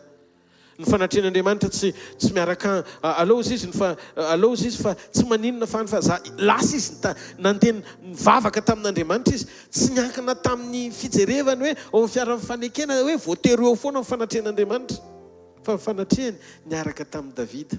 Vao niantso Davida hoe ataovy anona Jehovah ny hevitry Aitofela, nandeha ny fanan'Andriamanitra, lasa avendranana le Aitofela faran'izay mpanolontsaina matsily indrindra azy. No ny fanan'Andriamanitra tao amin'ny Davida, dia neken'Andriamanitra mivavaka Davida. Zao taditio aza fatra-pitoko fotsiny hoe eo Andriamanitra, fa misy fotoana Davida tsy suratsony hoe miaraka tamin'ny Andriamanitra nefa mbola teo Andriamanitra. Ka le tsy fahatsapana sensation hoe za zany tena ety mihitsy any Andriamanitra, tena raiky mihitsy ety izy, nefa izy amilazanao fa eo izy. Indraindray zay nanao ohatran'ny Davida ohatrany hoe tsy ety mihitsy Andriamanitra zany, kanefa eo izy. Indraindray tsika tia hiezaka amponoana mantatra ny maheo sy tsy maheo azy, ny amaritra ny fiziny fa eo izy, rehefa misokatra ny fonao. Ary izy no laza fa raha misy rona telo mivory amin'ny anarako dia eo afovoany eto izy, tsy marety aika ao an'Andriamanitra. Rehefa mifidy anao Andriamanitra dia miandany aminao izy, tsy miankina amin'ny fihetseponao zany, tsy miankina amin'ny fijery sy fisainan'ny olona zany, ninona filazan'ny olona momba anao. Zao fotsiny ataovy azo antoka fa olona araka amin'ny fony ianao. Ny olona araka amin'ny fony, olona feno fandeferana, feno fanetretena, feno fitiavana, olona tena miankina amin'ny tanteraka, tena asehoanao mihitsy le fitokiana ohatra mipetera amin'ny fotsotra daladala zany, ary mahagaga fa ny olona tena matsiro sy lasa lavitra be ara-panahy dia olona tsy nianatra. Zany tsy midika akory aza mianatra nareo. Afaka baka daholo zay tokony akabaka amin'ity, ty hafa mafy be ao an'Andriamanitra. Ny antony dia tsotra, rehefa be fahalalana ianao dia be fahoriana. Lasa lalana le fahalalana mamono an'le finoana, manakatra anao ho lalindalina hijery problème, fa tsy mampitraka anao hitoky amin'Andriamanitra tanteraka le fahalalana ao anatinao. Tsangano hoe ny tanan'izay mandrea. Zay mahatonga anao bolina amin'ny tena izay be fahalalana dia be fahoriana. Tsy ilaina ianao mahalala fa mila vitanao mamono sy mampikatona ny sainao rehefa iresaka momba an'Andriamanitra, satria ny tontolo ara-panahy sy ny fanakaranao zavatra roa samihafa. Ianao science limitée, izy omniscient. Tanao mahatonga ny olona manam-pahalalana zavatra faran'izay sarotra indrindra mivavaka ho ana dokotera rehefa amin'ny sekolim-panasitranana. Ianao zany miteny hoe dokotera, fa fahosainao sy ao anatin'ny fonao. So dia eritreretinareo hoe tsy misy dokotera miantso, be dia be ny dokotera miantso. Rehefa marary zareo dia vitan'izareo koa manantona an' Jesosy, satria olo ohatra antsika ihany dokotera ohatra ny lioka, mpianatry ny tompo. Ilaina ny fahalalan'ny dokotera. Misy zavatra ny hoe vita ny science limitée. Halleluja. Noho izany tsy hoe manakana anao tsaka any amin'ny dokotera zao misy fampianarana indray miteny hoe paster Rodolphe hono manakana ny olona tsaka any amin'ny dokotera mihitsy. Non, raha mbola voafetra ny finoanao dia makanesa fa tsy maninona. Fa tiako ho fantatrao fotsiny fa vitan'i Jesosy mamelona ny maty. Mamelona ny maty aloha zany tonga dia izay ny teneniko. Teny ambony rehetra ianao no misaina.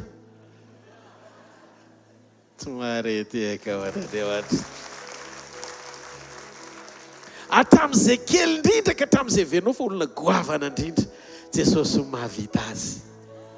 Fa zao ny angatahany Jesosy e, raha tianao hidina amin'ny voninahitr'Andriamanitra hanampy anao, hanokatra ny masonao ohatran'ny Petera.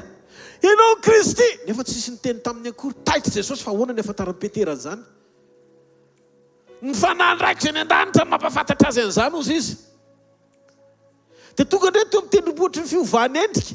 Samy eo Jakoba sy John ary Petera, fa mbola Petera indray ny teny hoe andaontsika nangana talonay anankitelo. Ny anankiray ho anao dia ny ray ho an'ny Elia dia ny ray ho Mosesy. Fa maninona mifantana hoe Elia sy Mosesy fa nga izy teto tamin'izany. Fa misokatra izy amin'ny ara-panahy.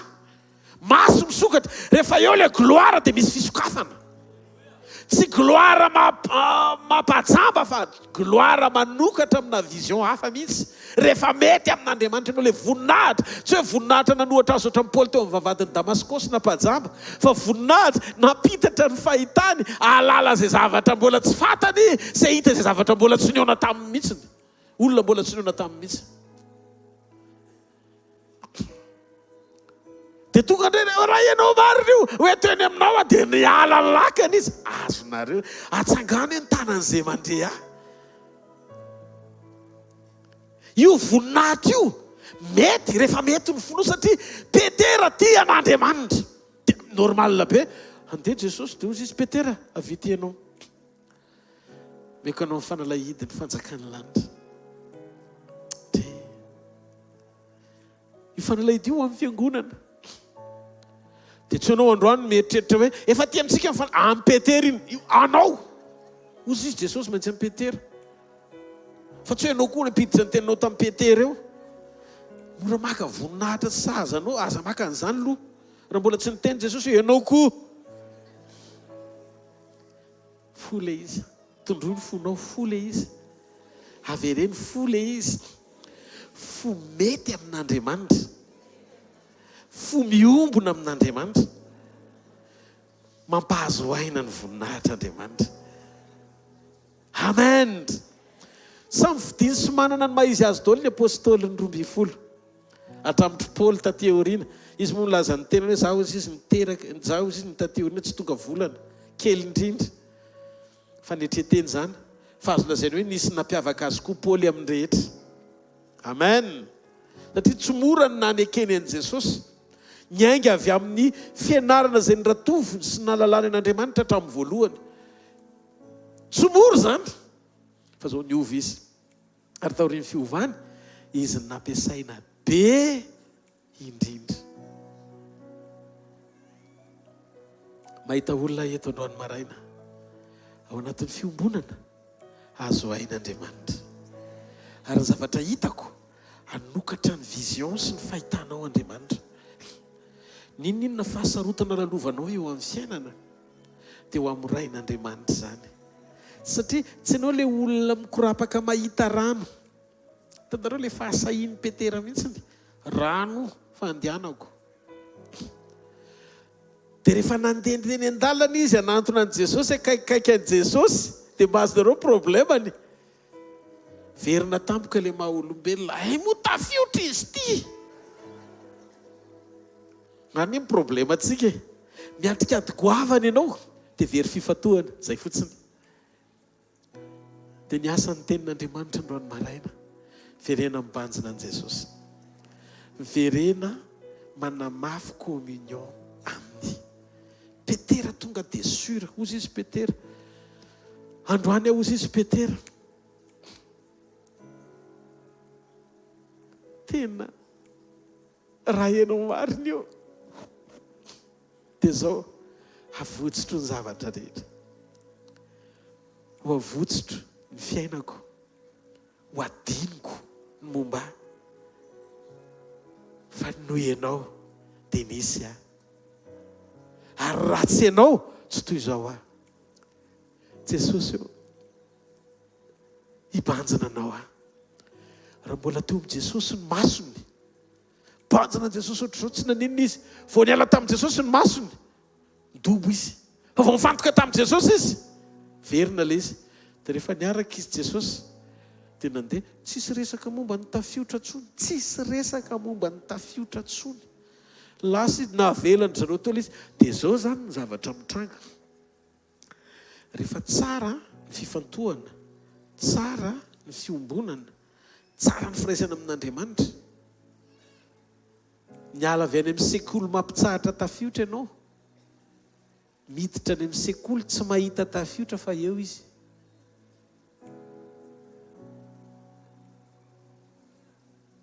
mahatonga anao zany mitaraina be satria mbola hitanao hoe maharary be le fanoerana mbola tsy tsara le fiankinana sy fiombonana ohatra mitao edena ihany tsy nahita nitanjaka mihitsy Adama nefa efa nitanjaka raha mbola teo le gloire fa le fitanjana nefa teo fa tsy hita satria tsy any amin'ny problema mpitanjana le izy fa ny problema ra-piombonana le izy vo niala le voninahitra satria tsy nakatoavina le teny le maso teo ihany nahita hoe menatrahako fa iny ny ty natiora-pahamenarana sy fahatsapana fahatanjahany ty natiora vaovao vokatry ny ota le izy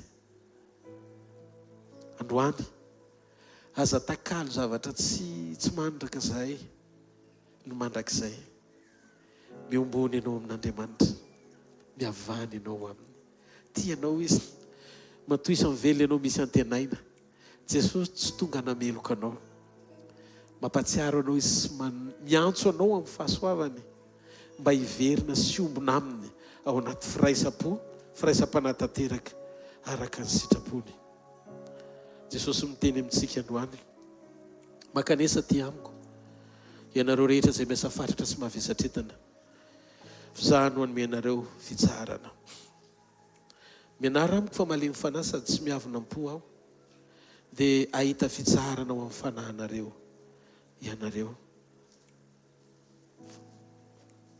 fa maivana zany zioky zany maivana koa zany entany zany amen izy ny Jesosy avy any Nazareta tia antsika sady miasa eo amin'ny fiainantsika isan'andro moa tsy zany teny zany va nefa nilazaiko taminareo mba hanananareo fiadanana amiko ho Jesosy aty amin'izao tontolo izao no ahitanareo fahoriana nefa matoky za efa naharesy izao tontolo izao fatokianao no erany fatokianao no erany mangata famerenana ny fatokianao amin'Andriamanitra mangata famerenana ny fatokianao amin'Andriamanitra velaro ny fonao iray tanteraka amin'Andriamanitra ao anatin'izao fiombonana izao atao vorenao sy tsapanao fa izy le tokana miasa sy mampandresy anao ao anatin'izay ady sarotra rehetra lalovanao tsangano eo amin'ny toerana misy anao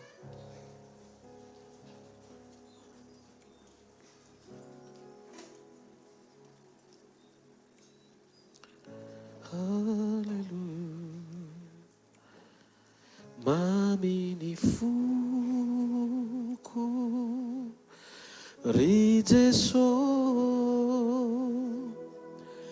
ny famonjena zay vitanao ny adiso navelanao tena fakao mandrakizay Jesu malalo pamujisu iduniayu raisuana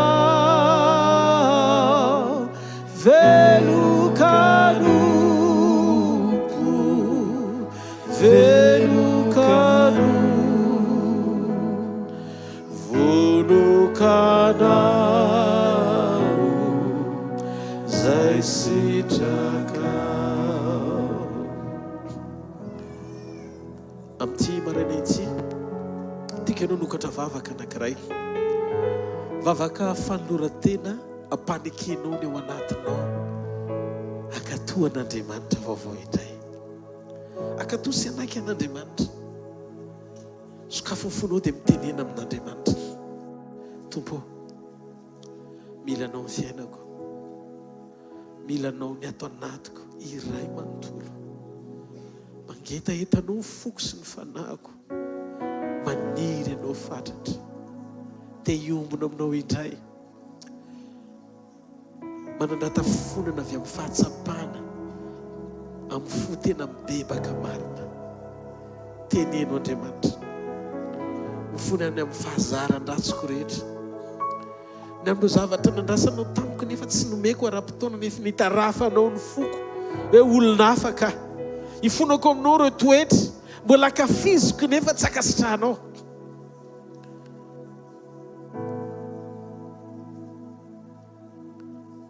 eto Jesosy anovanao androany mety mena zavatsarotra ianao mety misy konitranga manahirana mety matsiaro ianao hoe voailika tsisy miraharah indraindray ndraindray koa mahatsapa ohatry ny rery zany eo amin'ny ady lanovanao raha ianao zay olona zay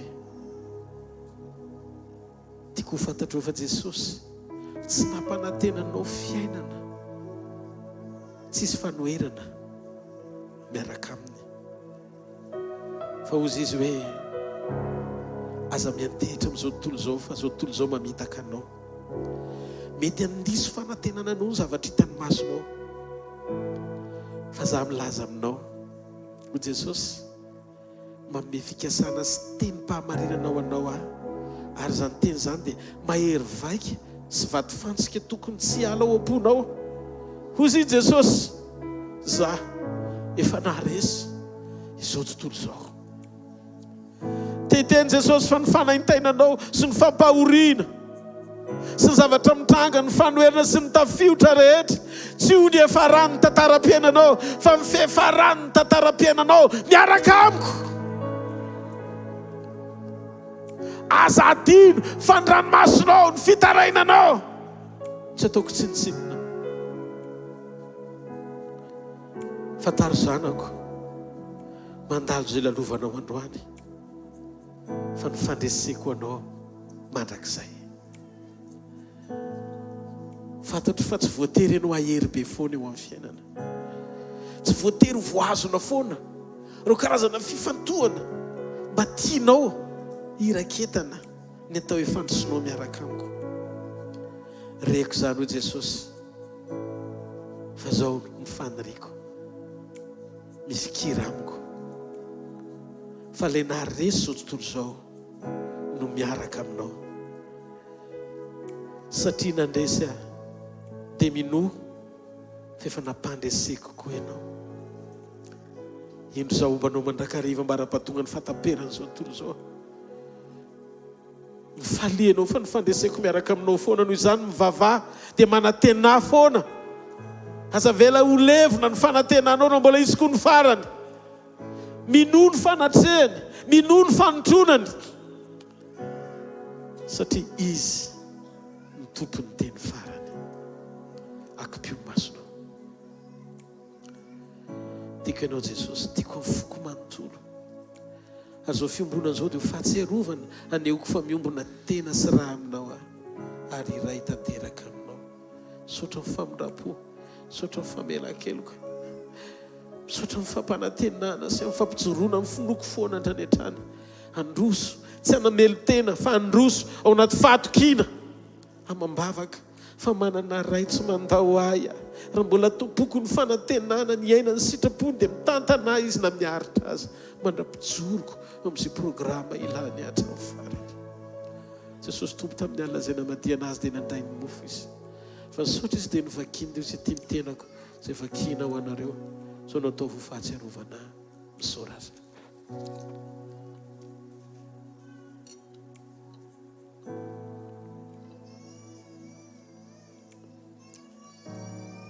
Mba fantatra hoe efa niaritra ho anao Jesosy, nikapoana noho ny fahadisoanao izy, vaky ny nofony ho fanasitranana anao.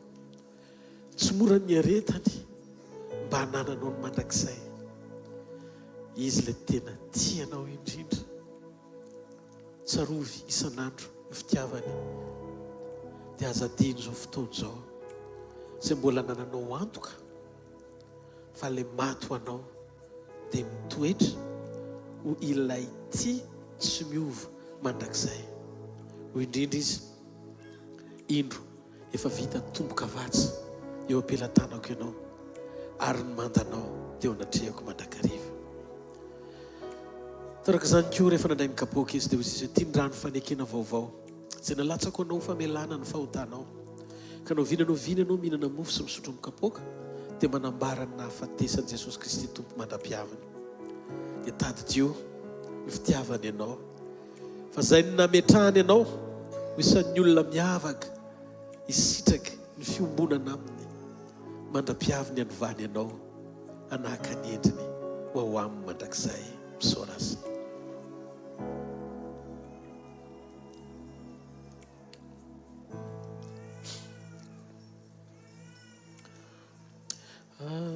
Avaoziko ny fomba fisanako hoe. Aza misimesika fa rehefa avy eo orinan'ny filazana sy ny fanatitra dia hivavaka hiaraka indray isika.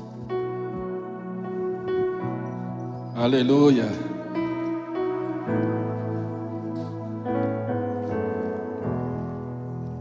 Miarabantsika amin'ny anaran'i Jesosy.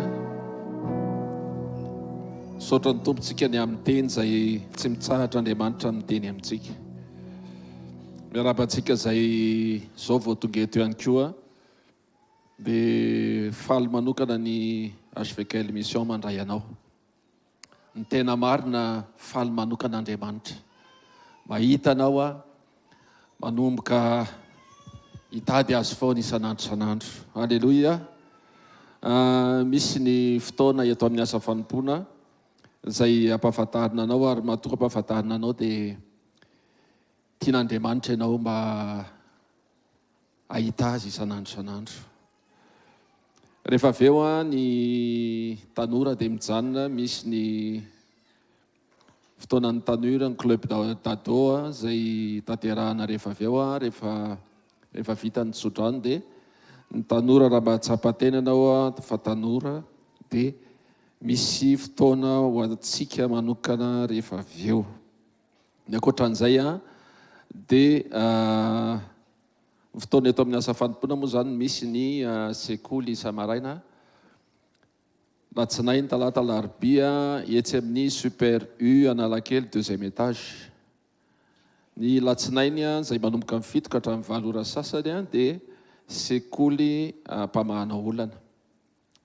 Ny talata sekoly mpanasitrana ary ny alarobia sekoly ny tokantrano sy fanambiana toetra. Amin'ny herinandro manokana dia hiavaka ny sekoly izay arahantsika dia manentana anao manokana zany amin'ny 7 ka hatramin'ny 8 ora sasany eo. Mety tara kely anao, mety mila miainga aloha anao fa ny zava-dehibe dia ianao maharay tenin'Andriamanitra. Ny fotoanantsika eto amin'ny tranom-pokon'olona kosa dia isaky ny zoma amin'ny 4 ora sy ny sabotsy takany androany zany amin'ny 7 ora maraina.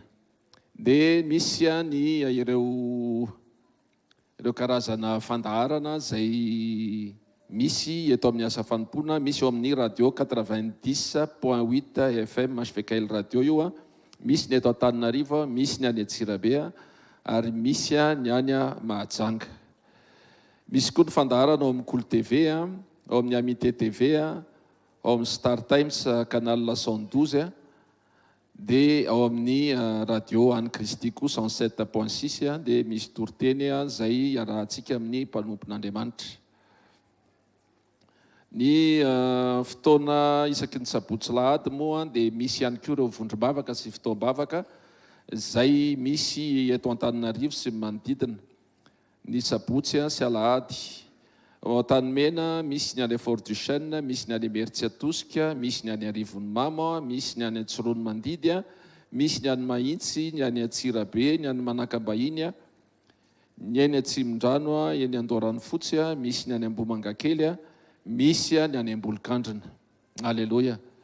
Raha akaikin'ireo toeran'ireo ianao dia manatona fotsiny mpanompon'Andriamanitra zay hitanao eo na eny amin'ny fivoahana eny rehefa avy eo dia atoranao hoe aiza ho aiza le toerana amin'ny firy, sabotsy sa lahady, maraina sa hariva, dia afaka jerenao ireo toeran'ireo.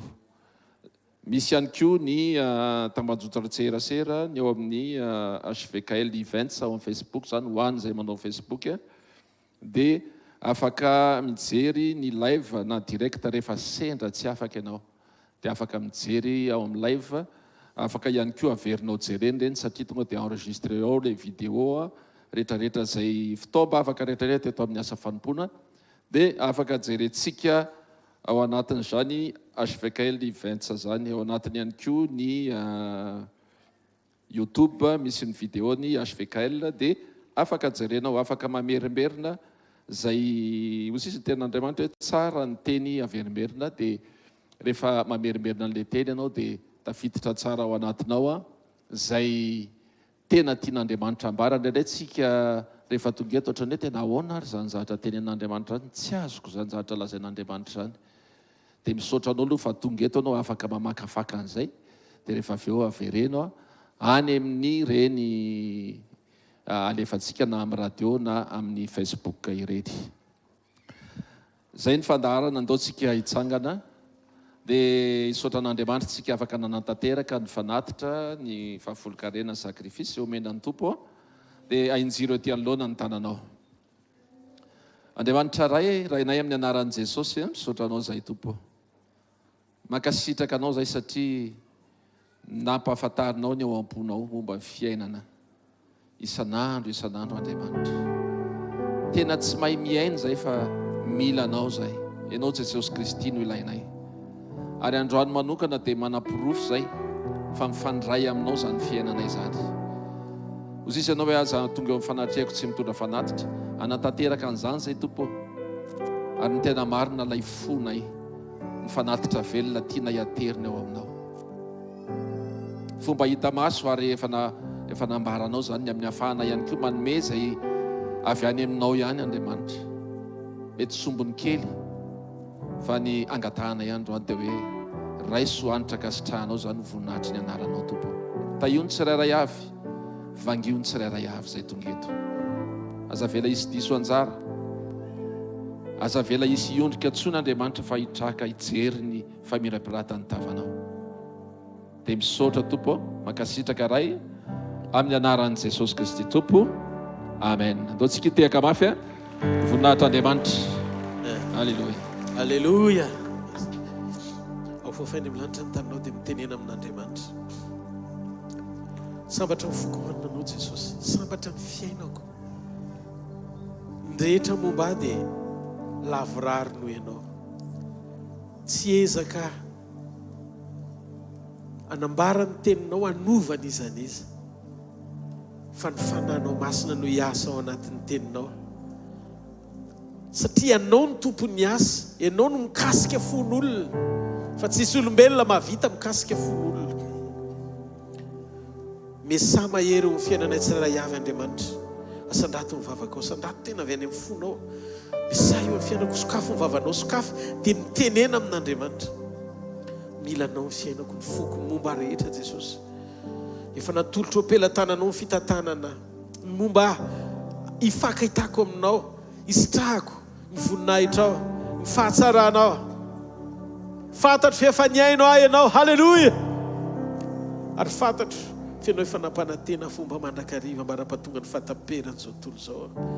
Azazonina ny vavanao, tena sokafy ao anatina fivoriana tena mila mampiasa ianao, mianatra manokatra ny vavanao miteny. Aza miondrika fotsiny na mangina fa tena sokafy ny vavanao.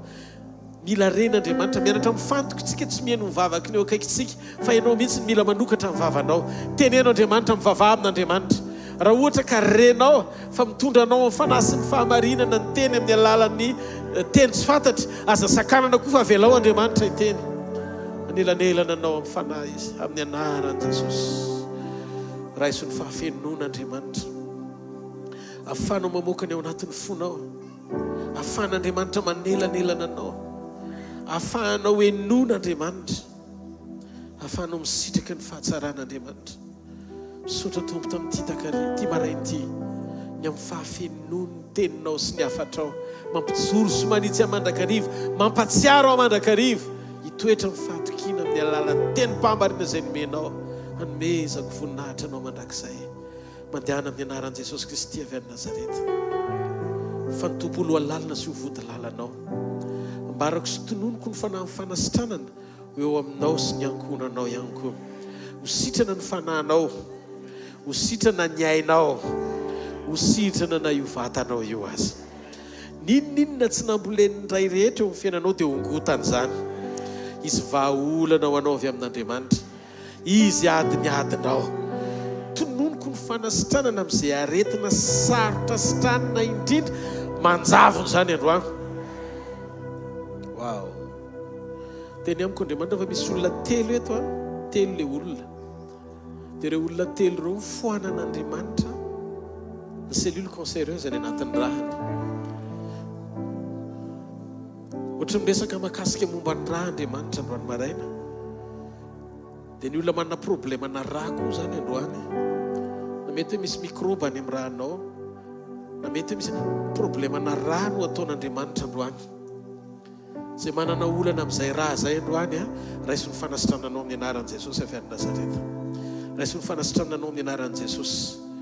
Mandana manao contrôle, dia mba miangavy a, mba hatsoy a, mba handrenesako ny fijoroana vavolombelonao. Isaky ny misy mantsy teny omen'Andriamanitra ohatr' zany dia mba mampahery anay koa ny fandrenesanay ny vokatra zany a, avy amin'ny fijoroanao vavolombelona. Raiso ny fanasitrananao a, dia mandehana. Ny akoatr'izay a, apetrao amin'ny fatra marary ny tananao. Ny akoatr'izay mampiasa finoana ianao, tsy ny vavam-panompoandriamanitra miteny hoe apetrao, na ny vavam-panompoandriamanitra mampatsiaro anao hoe tokony ametraka ianao no hitondra le fanasitranana. Fa ianao mihitsy ny mino araka ny teny Jesosy hoe ny famantanana manaraka an'izay mino, ametry tanana marary izy dia ho sitrany ireny. Iny tananao iny dia tanana azon'Andriamanitra ampiasaina. Manana finoana fa ny fanahy tao anatiko dia ao anatinao tamin'ny fahateram-baovao. Ary ny fahafenon'Andriamanitra dia afaka hanova zavatra androany maraina, sitrana mirofonao rehetra.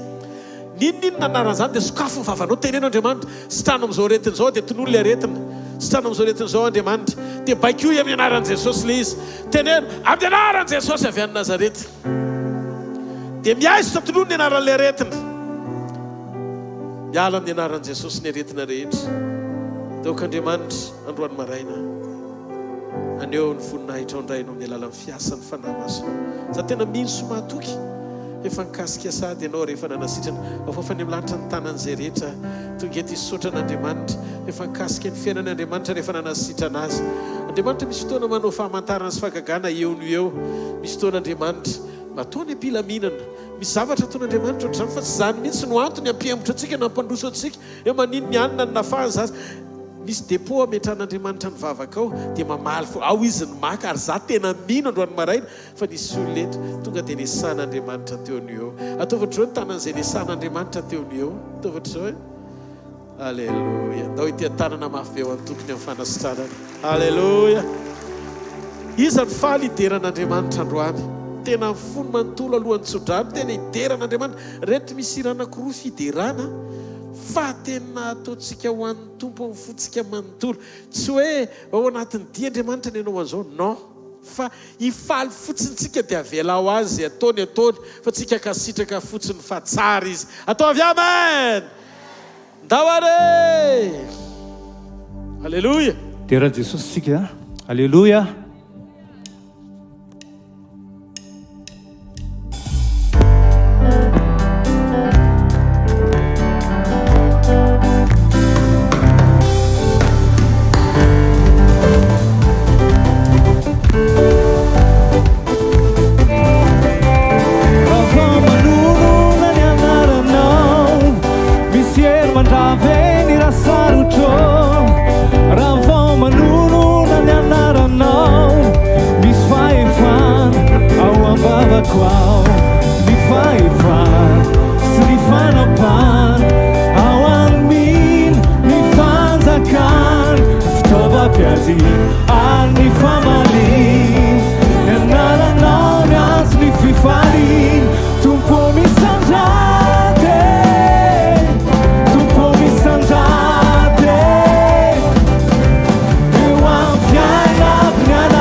Jesus niteraitsika androany Alléluia.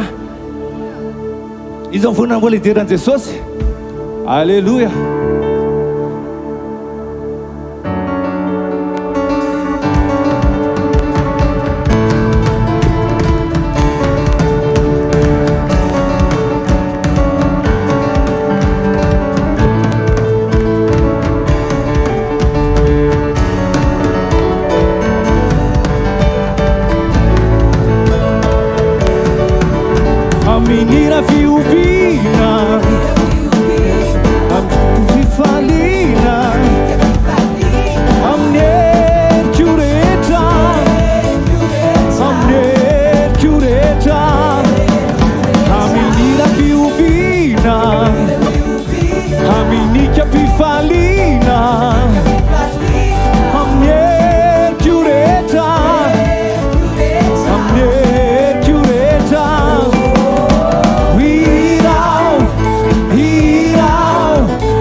Jesosy rery ihany no mendriky ho teraina raha mbola eto an-tany mialala hirao hirao hirao hirao hirao hiterako anao hiterako anao hiterako anao Jesosy hiterako anao hiterako anao hiterako anao Jesosy hiterako anao hiterako anao Jesosy hiterako anao hiterako anao hiterako anao Jesosy fiatsika ihany Jesosy rery ihany Jesosy rery ihany no mendriky ho teraina raha mbola eto an-tany anarany hirao hirao hirao hirao hirao hiterako anao hiterako anao hiterako anao Jesosy hiterako anao hiterako anao hiterako anao Jesosy fiatsika farany hiterako anao hiterako anao hiterako anao Jesosy hiterako anao hiterako anao hiterako anao Jesosy halleluja terakatsika ho an'i Jesosy halleluja halleluja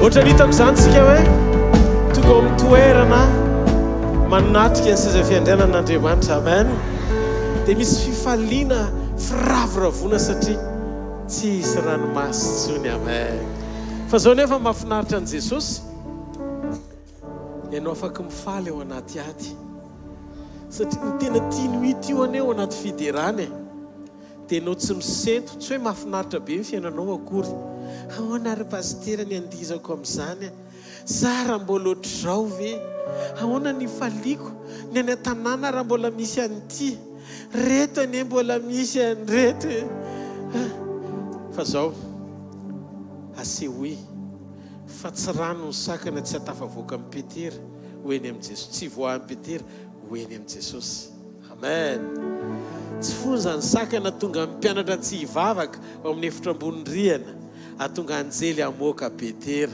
halleluja noho izany aoka tsy zay zavatra manakana sy tsy mety no anakana amin'ny fideranao tsy hanomezanao voninahitra n'Andriamanitra omeo voninahitra Andriamanitra fa ny fanomezam-boninahitra azy tsy miankina amin'ny zavatra misy hitany maso na tsy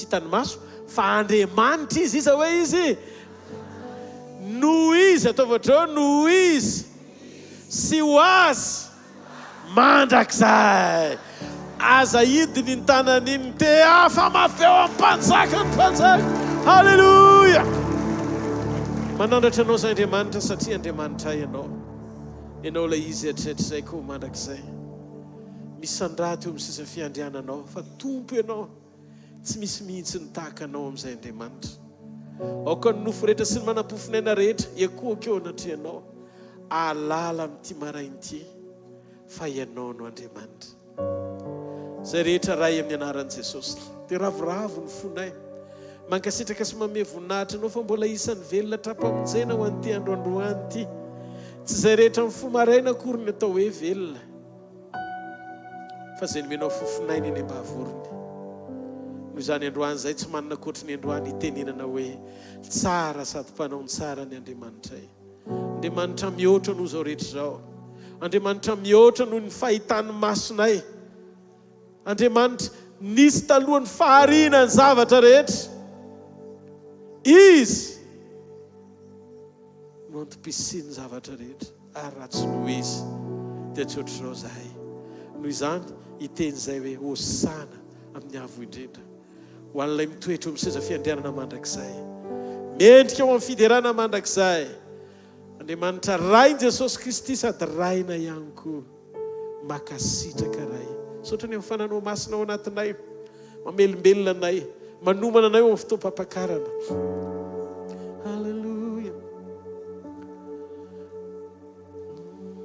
andro hafa nireo hoe fanianana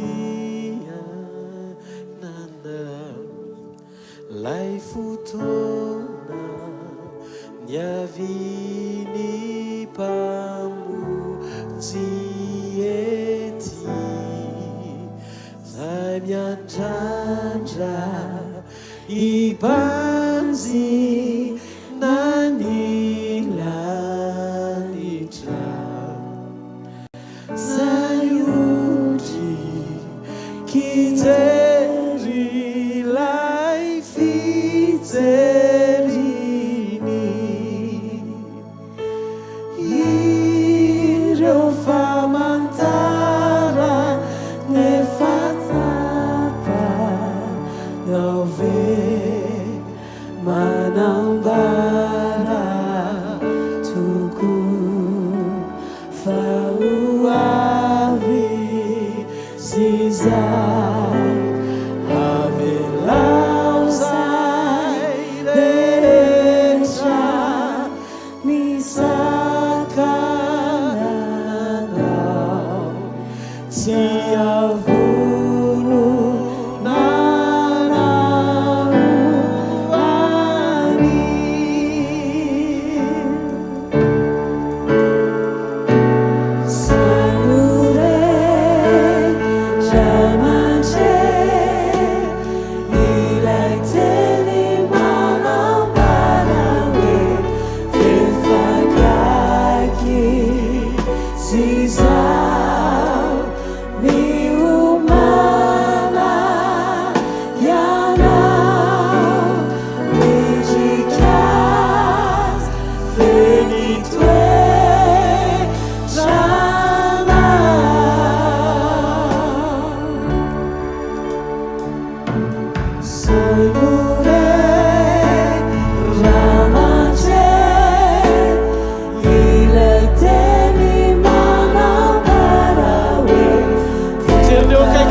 sakanana tsy inonao azy mety matanjaka be anao androany tsy mino mihitsy ianao hoe ho faty fa na mbola tsy miveriny Jesosy dia tsy maintsy ho faty ianao na tsy inonao azy ohatr'izany koa fiverenany Jesosy ohatry ny ela be ny andrasana azy fa naneo famantarana izy ny fahakekezany zany fotoana zany mila mamantatra ianao fa tsy azo sakanana zany na ivoliana lalana na hitoritsika anganongano na izy fampianaran-diso na izy familin-dalana ao anaty favarim-barianina tsy eritreretanao an'izany satria ho an'ny mpanoto zany mampatahotra fa ho an'ny mpino zany andrasana fatratra tsy maintsy ho avy zany noho izany mila miomana isika atsangany hoe ny tanan'izay rehetra hoe miomana ho amin'izany fotoana izany isan'andro tena miangavy ianareo ary fiangonana andao hiomana mpo ary tsika dolo fanao ratsy rehetra tsy aina amin'izay zavatra tsy araka ny sitrapon'Andriamanitra antsontsika anamasina ny fotsika ny fiainatsika sy ny fanaotsika ao amin'ny sitrapon'Andriamanitra tanteraka tsika zatsy zany atsangany hoe ny tanan'izay mihina zany ny fiainana asio tia tanana mafy ho an'Andriamanitra halleloia raha sitsodrano zay tononoko amin'ny anaran'i Jesosy hitanao ny Jehovah ka hiaro anao mamirapiratra ny tavany aminao ny Jehovah ka mindra fo aminao nananatra ny tavany aminao ny Jehovah ka mianao fiadanana mandehana amin'izao herinao zao fa ny tompo ombanao tsy raraka eny an-dalana zany ianao tsy ho ravan'ny fahavalo zany ianao iza ny milaza aminao fa hatreo ny fiainanao fa Jesosy ny tompony teny farany tononoko ny fitantanany ny fombany ny fiarovany ny fiantohany tsy ala aminao sy ny taranaka ohatra amin'izao koa mandrak'izay mandehana amin'ny anaran'i Jesosy vita asio tia tanana mafy eo amin'ny mpanjaka halleluia zareo mifasoavana fa fahasoavan'Andriamanitra no matoy izao a fa fahasoavan'Andriamanitra no matoy izao anareo. Amen. Nazadino fotoanantsika ny alatsinainy sy ny talata ny larobia ny amin'ny shoprite Analakely 2e étage fotoanan'ny sekoly ary ny zomasiny sabotsy hariva zoma hariva sy sabotsy maraina eto amin'ity toerany teotry ny mahazatra ihany dia noho ny amin'ny fotoana